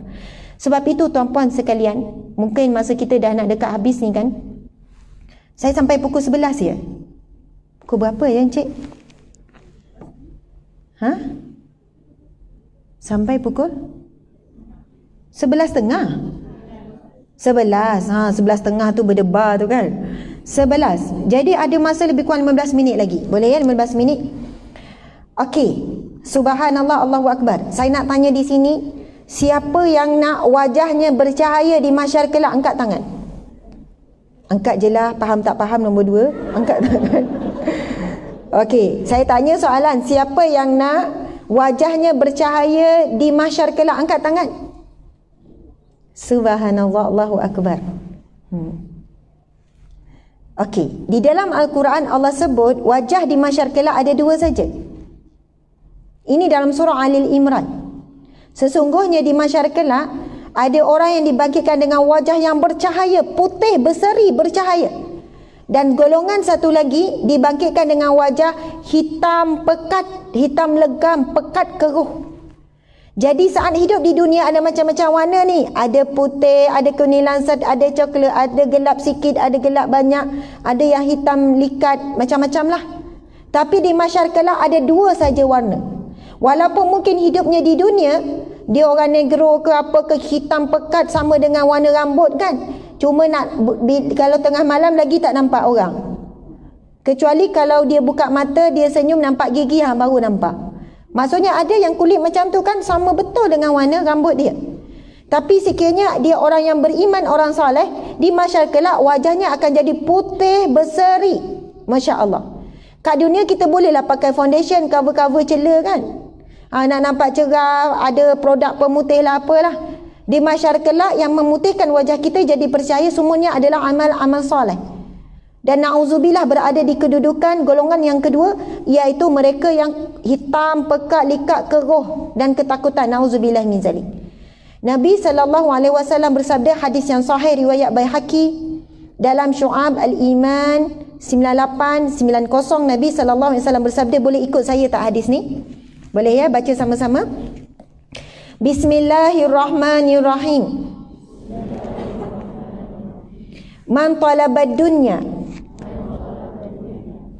Okey, semangat sikit ya. Man talabad dunya halalan isti'fafan anil mas'alati wa sa'ya ala ahlihi wa ta'atufan ala jarihi jaa yaumal qiyamati wa wajhuhu kal qamari lailatal badri. Sadaqa Rasulullah sallallahu alaihi wasallam. Hadis Nabi sallallahu alaihi wasallam yang bermaksud, cuba kita dengar betul-betul, ini adalah kalam insan yang kita kata kita cinta. Jadi biarlah kita dengar dengan menghayati. Kalau kita dapat faham perkara ini satu, insya-Allah boleh mengubah akhlak dan sikap integriti kita. Nabi sebut apa?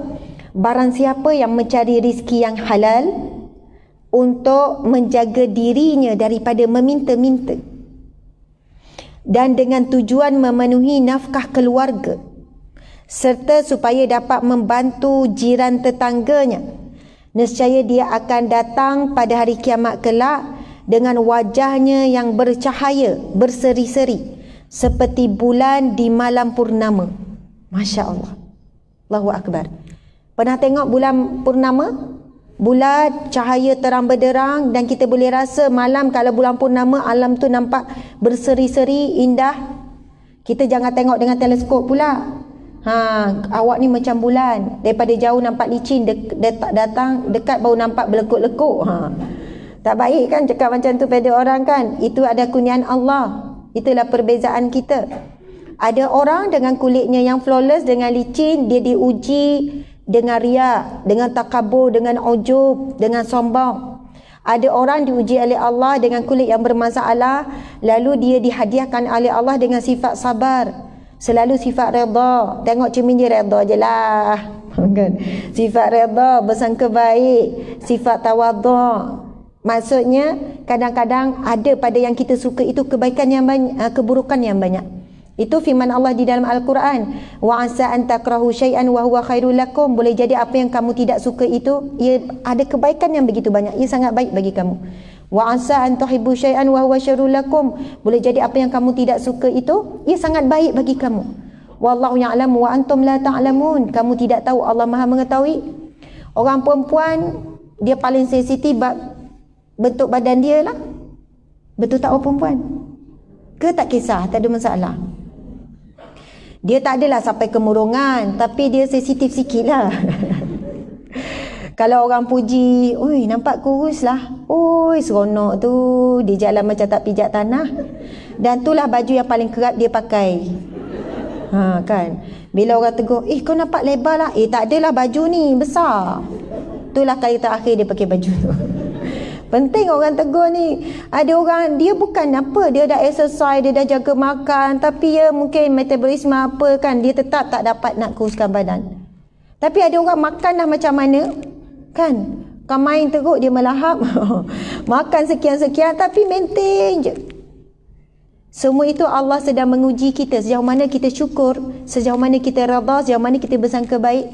Mungkin kalau kita dapat maintain, nampak lawa, nampak solid je, akhirnya kita selalu pakai pakaian ketat nak menampakkan bentuk badan.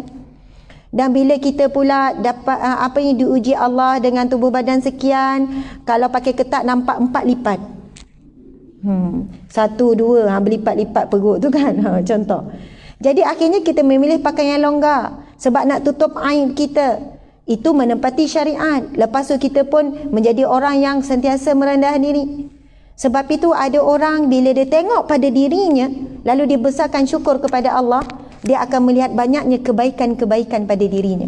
Kadang orang dia asyik duk tengok muka orang, untungnya dia, comelnya. Kalau Instagram apa semua tu kan, tengok budak-budak apa, memanglah budak-budak comel. Kita dulu pernah budak comel juga semua ni. Bila besar je beringus kan. Comot, masa kecil comel.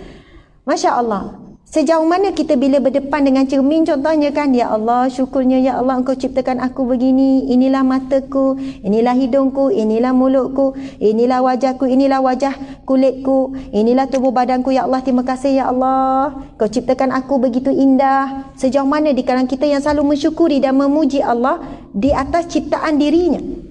Hargai diri kita.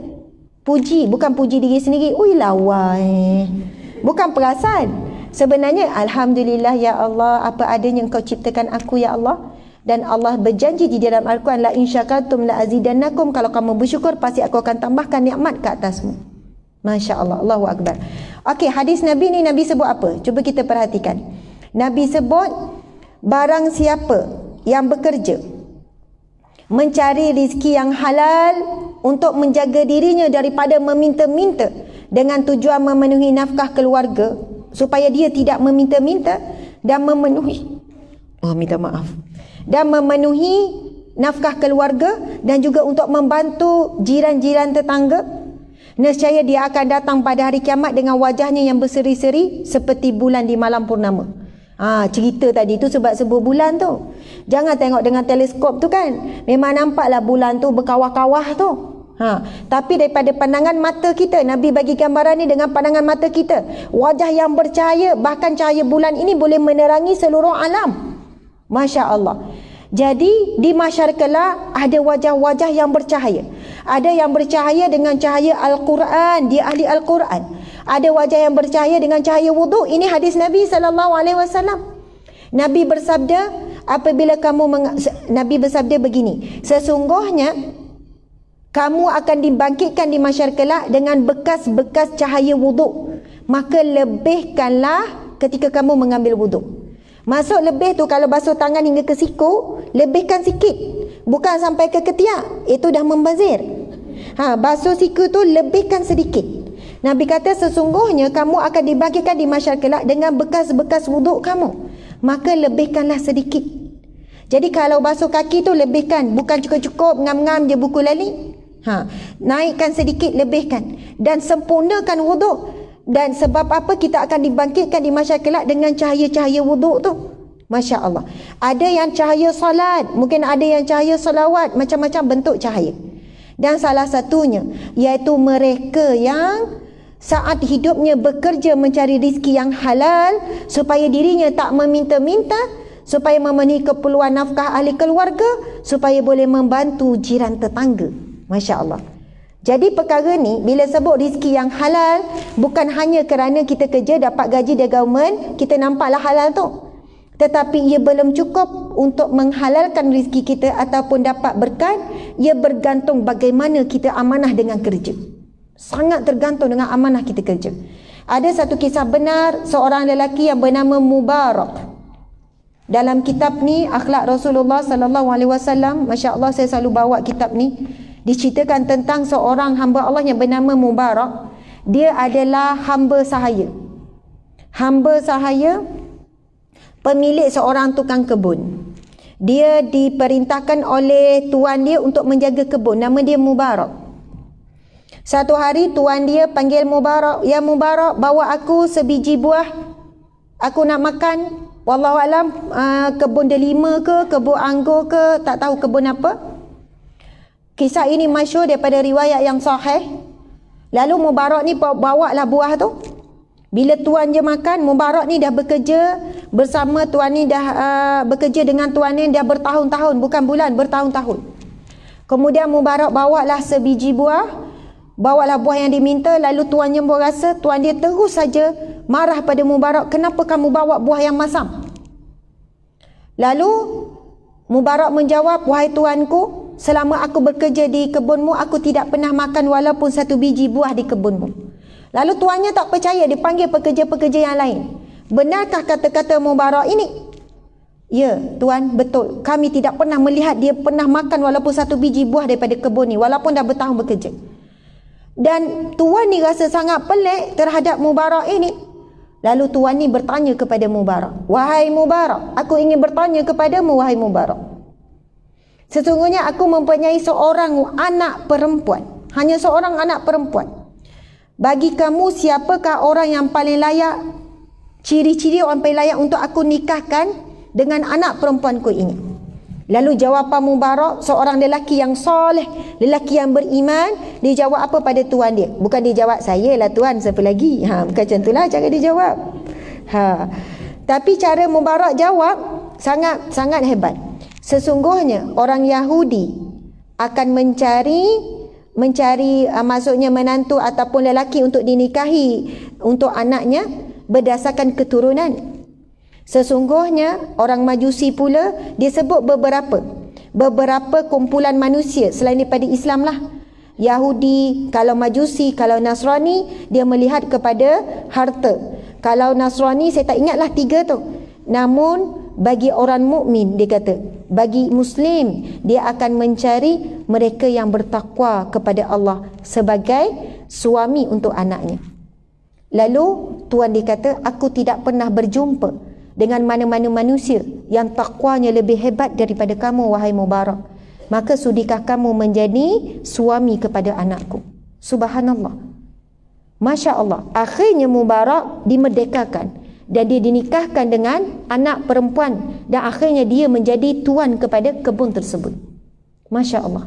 Sebab itu kelebihan orang yang ada integriti, sifat amanah yang tinggi, tak tunggu di mahsyar, tak tunggu di akhirat. Allah dah tunjukkan kelebihan itu saat di dunia lagi. Percayalah. Kalau kita tanya hari ini, kenapa kita ada banyak masalah dengan keluarga? Kenapa anak kita bermasalah? Kenapa dengan suami sekian-sekian, panas je? Kenapa ada masalah sekian-sekian? Jangan tanya orang keliling, jangan tanya kenapa. Sebab soalan itu akan balik kepada kita. Contoh kalau badan kita sakit, ada tanda-tanda tak? Ada. Mungkinlah pening, mungkinlah berdenyut, mungkinlah lengar-lengar. Lepas tu kita pergi cek, rupanya ada masalah dalaman. Sakit sebenarnya sekian-sekian. Mungkin tahu-tahu kanser dah stage 3, stage 4. Tapi mesti badan bagi tanda kalau sakit. Sama juga dengan kehidupan kita. Kalau Allah nak beri tanda bahawa hati kita sedang sakit, sebenarnya ada benda yang tak kena dengan rezeki kita. Itulah tanda-tandanya. Anak ada masalah hubungan dengan rezeki, dengan Allah melalui rezekinya. Sekian-sekian. Maka sebenarnya masalah itu kembali kepada kita.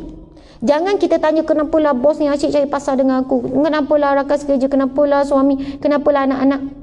Sebab itu dulu ketika saya jadi penunjang rumah tangga, bila ada yang datang mengadu, walaupun mungkin datang mengadu tentang perihal suami, perihal anak, perihal ibu ayah dia, perihal rakan sekerja, saya akan balik kepada tuan, puan, setiap ujian Allah itu sebenarnya Allah sedang menegur kita, mungkin ada perkara yang tak betul. Jadi banyak di kalangan kita yang sukar, termasuklah saya, tentang bab keberkatan rezeki. Memang dapat gaji dari government, kita mungkin nampak itu sumber yang halal. Tetapi cara kita bekerja kalau tidak amanah, amanah dengan masa, dengan harta yang ada di pejabat. Sebab itu selalu orang tanya apa, macam mana ya Ustazah, saya kat pejabat, saya tahu sebanyak saya kerja saya tak amanah dengan masa. Saya banyak buang masa saya kerja di pejabat, saya buat kerja sampingan di waktu pejabat. Contohnya pertama, ketika kerja pejabat, memanglah orang nampak bersih je, saya punya meja bersih, tapi bawah meja ada banyak produk Ustazah. Macam poket Doraemon. Kan? Ada waktu saya jual kain batik. Penuh kain batik ni, kontrol je, orang tak nampak. Waktu rehat saya keluar kain batik saya. Macam tu. Ada jual produk, ada jual ni, macam-macam lah kan. Saya tahu sebab pengalaman kita bekerja kan. Jadi macam mana tu Ustazah? Saya dah mula rasa risau. Ada orang dah pencen jumpa dengan saya, ramai yang pencen dan kadang ketakutan. Jumpa saya menangis-nangis. Ustazah, saya dah pencen, tapi bila saya dengar sekarang ni, waktu sekarang dah pencen banyak dengar ceramah kuliah apa, saya takut Ustazah kalau saya dihisap sepanjang tempoh saya kerja, saya takut banyak diazab. Lepas tu dia cerita, dulu saya bos Ustazah, bukan tuju pada bos ya, ni bos baik ni, Masya Allah, bos terbaik insya Allah. Tapi sebab dia berhenti dengan jawatan yang tinggi, dia kata Ustazah, dulu saya kadang tak timbang rasa dengan staf saya. Kadang saya nak marah-marah je. Saya ingat dulu saya memang ada maki. Dan saya selalu bertukar jabatan, saya dah tak ingat dah staf saya. Saya dah tak tahu macam mana saya nak minta maaf. Dan dulu saya barang juga Ustazah. Kadang saya marah je orang luar apa semua. Saya lupa jawatan tu sekian-sekian. Saya macam tindas, saya lakukan kekerasan. Macam mana Ustazah? Saya ingat bila saya pencen, saya boleh bahagia dengan waktu saya pencen. Tapi sekarang saya menjadi ketakutan, saya jadi kebimbangan. Apa yang saya boleh buat sekarang Ustazah? Saya tak boleh nak hubungi dah, saya dah lupa dah orang yang saya pernah marah, orang yang saya pernah hedik, orang yang saya pernah maki, saya dah lupa. Tapi itu antara sikap dan perangai saya masa saya kerja. Ada yang jumpa Ustazah masa saya kerja dulu, saya memang guna semua harta pejabat buat macam harta sendiri.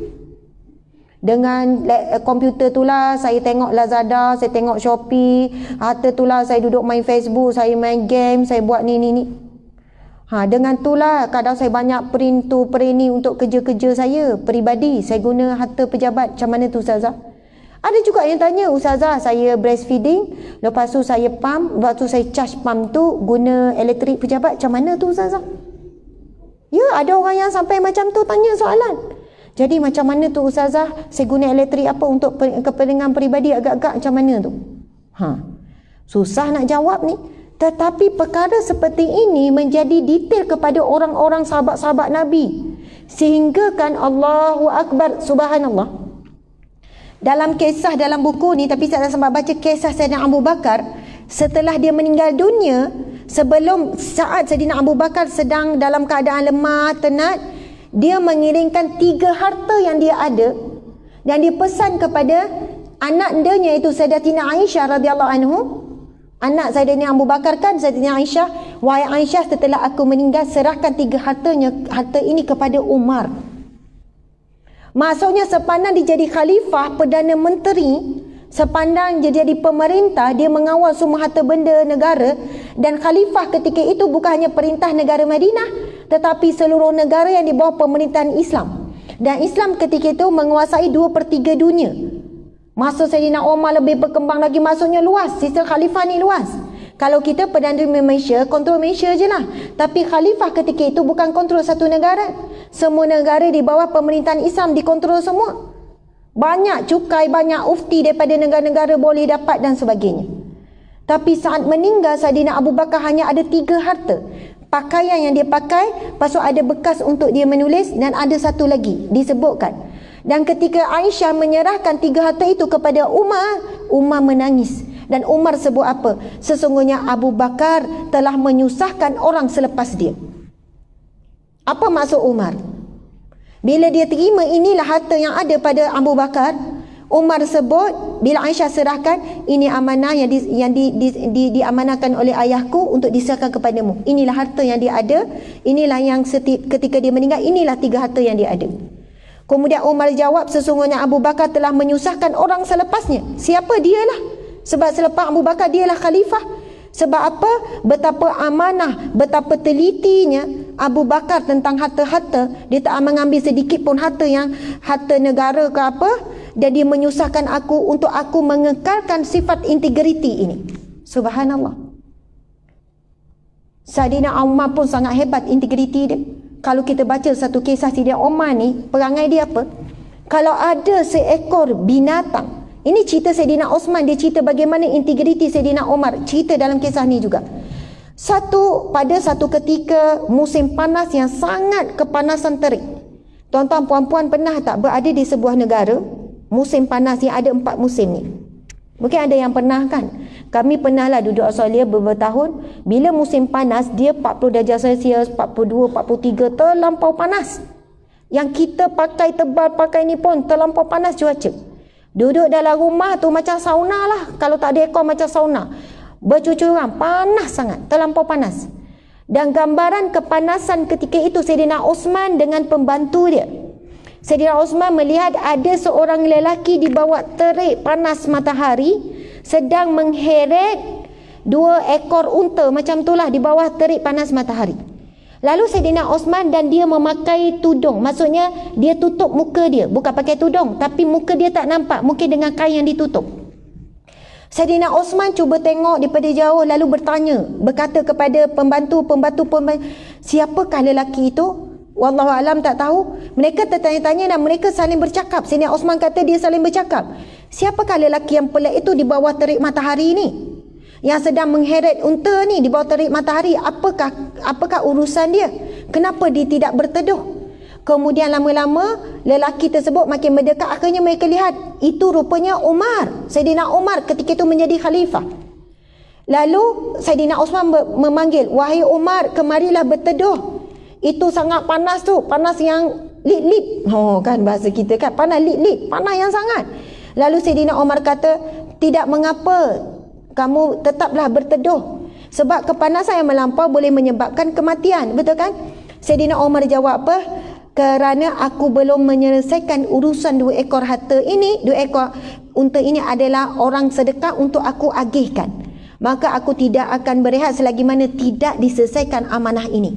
Padahal Sayyidina Umar sebagai Perdana Menteri Khalifah, saya nak tanya, boleh tak dia suruh orang bawahan? Boleh tak? Boleh je. Dia suruh orang tu perintahkan itu, ramai di bawah dia.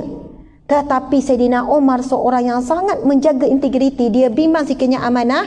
Kalau dia suruh orang lain, mungkin orang tu tunggu teduh. petang, mungkin tunggu malam untuk dilaksanakan amanah. Tapi Sayyidina Umar bimbang sekiranya dia mati. Sehingga kan pernah Sayyidina Umar selalu bercakap dengan binatang. Dia cakap apa? Wahai unta, aku bimbang aku akan ditanya tentang kamu di akhirat kelak.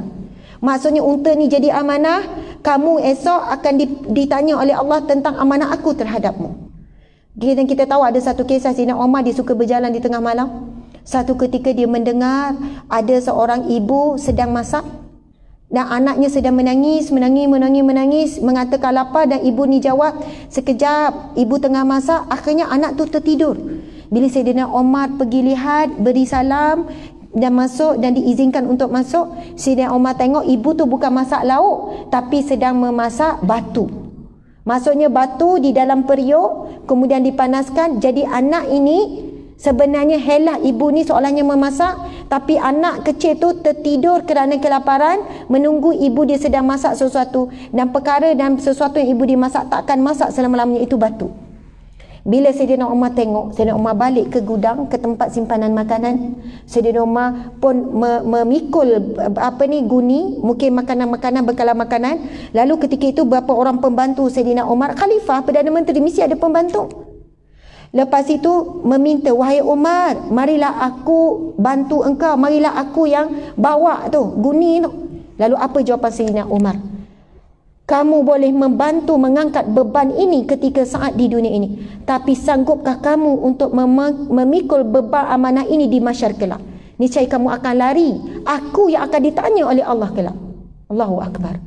Dan banyak lagi kisah-kisah sifat integriti yang sangat hebat di kalangan para sahabat dan sangat jauh dengan kita, bahkan dengan saya, maksudnya dengan kita semua. Sebab itu setiap yang kita gunakan saat kita bekerja, itu yang kita rasa berat tu. Sudah Ustazah, masa banyak tak gunakan untuk waktu kerja, banyak harta kerajaan yang saya guna untuk kepentingan peribadi. Macam mana ni? Masa hidup ni bergaya lah, rasa relax, tapi saat masuk kubur, kita mula akan dihisap muka dan nakir. Rakib dan Atid menyerahkan buku catatan amalan kita dan semuanya. Saya bukan peli orang berniaga. Berniaga di waktu kerja tak ada masalah. Oh, tiba-tiba tak ada masalah. Aduh, hai. Tetapi dia tahu pada waktu bila dia boleh keluarkan barang-barang niaga dia tu, bukan pada waktu kerja. Start pukul 8, dia takkan ni. Saya ada dulu dekat pejabat saya, dia jual tepuer. Dan saya memang terpesona dengan tepuer dia. Sebab apa? Dia hobi kot dia jual tepuer, sebab dia bukannya nak saya income. Sebab dia memang ada duit banyak. Tapi dia boleh bagi ansuran kepada semua orang. Jadi semua orang yang beli tepuer dengan dia. Bayangkan tepuer harga 200 lebih satu set kan. Boleh bayar ansuran berapa ringgit pun. Siapa tak suka? Tanpa bunga. Jadi kita akan beli tepuer walaupun kita dah ada banyak tepuer, kita tetap beli sebab ayat dia sangat manis. Ustazah, tepuer ni tak pernah. Yang ni set ni Ustazah 2 tahun sekali je keluar. Oh ya ke kak? Ya Ustazah. Dah tak pernah murah macam ni. Kalau tak ambil sekarang memang sampai kiamat tak ada. Oh macam tu kan. Kita dah tepuer ada kat rumah tu tak guna lagi kan. Oi, tak grab sekarang Ustazah. Tak apa, tak rugi tepuer dia tahan Ustazah sampai bila-bila tak rosak. Kalau rosak boleh tukar. Oi, manis kan mulut tu kan, kita pun meleleh lah kan. Ustazah tak apa, boleh bayar 4 kali 5 kali pun tak apa. Betul ke kak? Betul. Oh macam tu kan. Tapi saya ingat, kalau saya nak minta tengok waktu kerja pun, tunggu ya Ustazah, nanti rehat. Kalau habis waktu rehat, kalau kita tanya, tunggu ya habis waktu kerja. Dia tak akan buka, dia tak akan tunjuk waktu kerja. Waktu rehat tu kira waktu personal kita lah. Nanti Ustazah ya dah habis pukul 5 baru akak tunjuk. Dia jaga, saya nampak dia jaga bab tu. Jadi kalau orang nak berniaga pun kena jaga. Sila sentak. Ramai terasa kan. Ada tu letak je, kau tengok-tengok je, nanti apa-apa lepas waktu kerja, tapi suruh tengok awal lagi. Orang tu pun belek lah. Lepas tu kalau lambat, dah siap belum? Sebab orang lain pula nak tengok, dia siap paksa orang tu lagi. Sila sentap, sila terasa. Benda ni dekat dunia, kalaulah setiap malam akan dihisap, mungkin kita takkan dah jadi macam tu. Sebelum tidur datang malaikat muka nakir. Hari ni nak hisap sikit, tadi kat pejabat. Mungkin esok berubah terus kita. Tapi saat hidup kita di dunia adalah waktunya kita bekerja, waktunya hidup tanpa hisap. Tapi saatnya kita dalam kubur, saatnya dihisap tanpa beramal. Hisap je masa tu. Hisap satu-satu. Jadi macam mana ni ustazah, saya dah buat macam tu dah lama dah ni. Saya buat macam harta sendiri gini-gini. Saya keluar pergi mengetel lama-lama. Minta dengan bos pergi minum kejap. Apa kejap? Sejam 2 jam. Keluar buat muka macam sibuk, buat muka macam integriti tinggi kan. Padahal orang tu menyampah tengok macam ni lah. Pergi minum tiba-tiba buat sibuk. Allah Maha mengetahui minum berapa lama. Sebenarnya kalau minum 15 minit dah cukup. Ada orang sangat jaga integriti, dia akan beli sebelum waktu kerja, kemudian dia makan sekejap di pantry apa. Sebab kalau minum di kafe mungkin akan lama. Jumpa orang pula selfie. Selfie pula 5 kali sebab akan pilih satu yang terbaik. Mula selfie kat sini, lepas tu dia tengok, tak terang lah, depan sikit lah, dah makan masa dah kat situ. Betul kan? Semua itu masa akan ditanya. Allahu Akbar. Tetapi orang yang betul-betul jaga, wajahnya akan bercahaya di mahsyar kelak. Nampak macam susah, tapi orang yang amanah dia tak akan susah. Benda yang membawa pahala. Allahu Akbar. Jadi kesudahannya, subhanallah, masa pun dah habis. Dah 11 suku, terlebih banyak dah. Minta maaf ya, tak integriti masa. Orang yang tanya tentang dah guna banyak alat-alat pejabat, buat macam alat sendiri, macam mana dia nak cover. Kadang-kadang bila ada OT, tak perlulah claim. Kalau ada satu perjalanan mileage, kadang-kadang tak perlulah claim. Kita fikir, ya Allah, aku tak claim ni, ya Allah engkau mengetahui. Mudah-mudahan apa yang aku tak claim ni boleh gantilah dengan harta kerajaan, harta rakyat yang pernah aku gunakan. Itulah yang mampu kita buat. Bukan cukup dengan, Ustazah cukup tak dengan saya solat taubat? Saya bertaubat kepada ya Allah, aku bertaubat ya Allah, aku dah guna gini. Ya, taubatan nasuha dia bukan hanya dengan ikhtiar minta taubat dengan mulut, tapi mesti disusuli dengan tindakan. Ada ketikanya kalau bak masa kita kerja lebih masa tak claim, itu satu hal lah. Satu lagi, kadang-kadang kita ada buat kerja hujung minggu ataupun kita ada bawa balik kerja tu di rumah, kita bukan ambil hak waktu kerja di rumah, tapi kita kenangkan dan kita tak akan claim balik. Ataupun kita kata, ya Allah, mungkin 1,5 jam ni aku buat kerja pejabat di rumah ni, mudah-mudahan boleh gantilah waktu kerja pejabat yang telah aku ambil masa banyak untuk aku buat urusan peribadiku. Elektrik apa semua, kadang charge telefon kan dan sebagainya. Wallahu alam, ada orang amanah, memang dia amanah sungguh. Dia ambil, dia charge, dia bawa power bank dan charge telefon, dia tak akan guna charge di pejabat. Ada orang nampak, kau ni berkira sangat sampai tahap macam tu, kau guna power bank. Yelah, aku risau, aku bimbang, kot-kotlah tak halal. Walaupun orang kata boleh, walaupun majikan kata boleh, dibenarkan, tapi lebih baik berhati-hati. Contohnya begitulah. Wallahu alam, kita boleh fikirkan, kita boleh ikhtiar. Tapi yang bos, yang orang pencen tanya saya tu, saya jawab macam mana? Dia kata, Ustazah, macam mana dulu saya banyak menyakiti hati orang waktu saya kerja, saya dah tak tahu macam mana staf-staf bawah saya nak hidup tenang. Apa yang boleh dibuat? Berdasarkan hadis Nabi SAW, Nabi bersabda, susuilah keburukan, apa-apa kejahatan ataupun keburukan yang kamu buat dengan kebaikan. Mudah-mudahan kebaikan itu boleh menutup keburukan yang kamu lakukan. Pertama. Kemudian yang kedua, yang dimasukkan di sini ialah, saya kata puan macam ni lah. Puan banyakkan sedekah. Kerana sedekah tu junnah. Nabi sebut sedekah perisai daripada api neraka. Dan Nabi sebut juga sedekah boleh memadamkan dosa, memadamkan dosa-dosa, menggugurkan dosa, ibarat api, ibarat air memadamkan api. Jadi apa yang dan ini daripada perbincangan ahli ulama kaitan dengan sedekah dengan hak dengan manusia. Sebab apa Nabi bila balik daripada peristiwa Isra' Mi'raj, lalu Nabi berhadapan dengan para wanita, Nabi berkata, wahai para wanita, aku melihat ramainya di kalangan kamu yang berada di neraka. Lalu Nabi kata, perbanyakkanlah istighfar, dan yang kedua, perbanyakkanlah sedekah. Istighfar adalah perbuatan hati, perbuatan lidah. Sedekah adalah perbuatan di luar, maksudnya dengan amalan, keluarkan harta.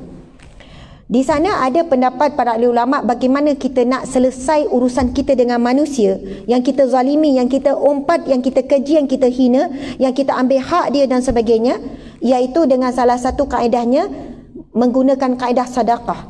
Contoh, kita sedekah sesuatu, lalu kita niatkan, ya Allah, pahala sedekahku ini ya Allah untuk mereka yang pernah aku sakiti, yang pernah aku zalimi, yang pernah aku hina, yang pernah aku keji, yang pernah aku ngumpat contohnya. Masa sekolah menengah dulu mungkin ada di kalangan kita yang nakal, ambil ubat gigi orang. Betul tak? Ambil ubat gigi orang, ambil shampoo orang tak bagi tahu, sarung je selipar orang, nampak benda tu kecil. Tapi kalau kita dah balik, ini dalam hadis Nabi yang sahih, sesungguhnya Nabi kata antara penghuni neraka Allah iaitu mereka yang mengambil hujung kayu miswak.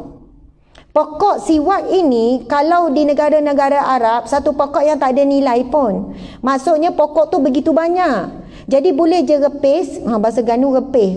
Boleh je retuh seganu juga. Boleh apa? Patahkan macam tu lah. Lalu disugi ataupun dikorek ke gigi ada melekat. Nabi kata ada orang yang dicampakkan ke dalam neraka kerana dia mengambil hujung kayu rumah orang, maksudnya pokok orang tanpa minta kebenaran.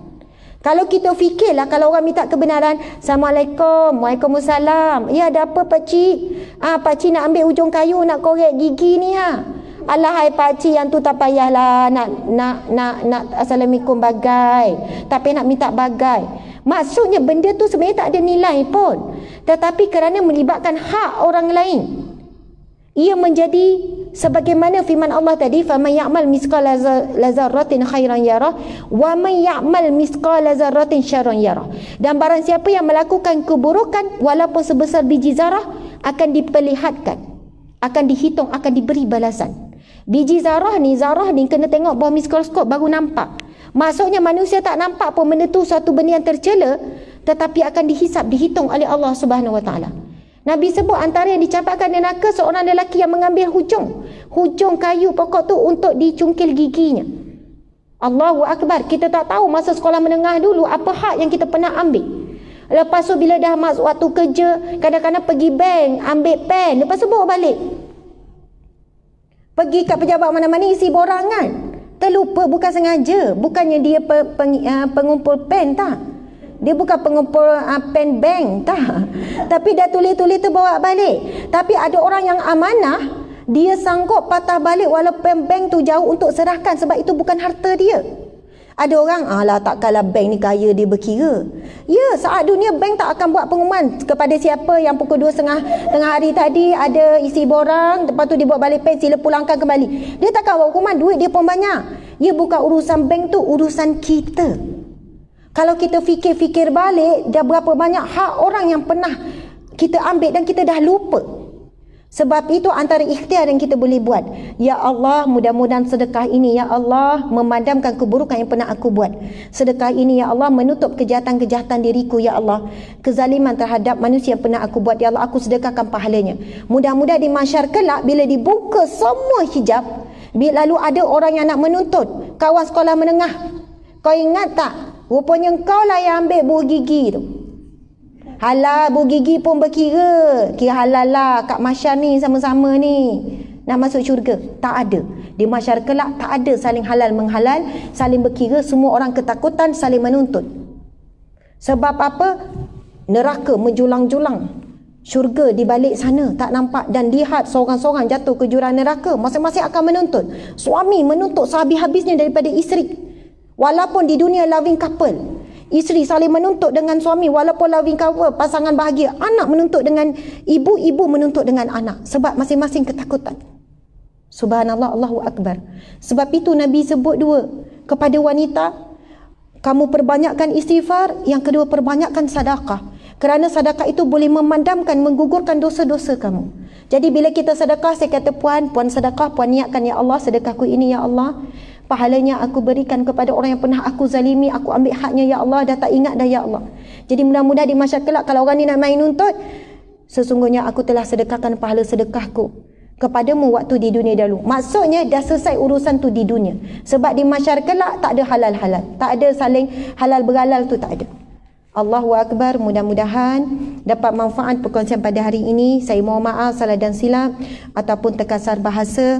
Mudah-mudahan dapat manfaat dan kita melakukan perubahan. Jangan tangguh esok, sekarang juga, selepas ini juga.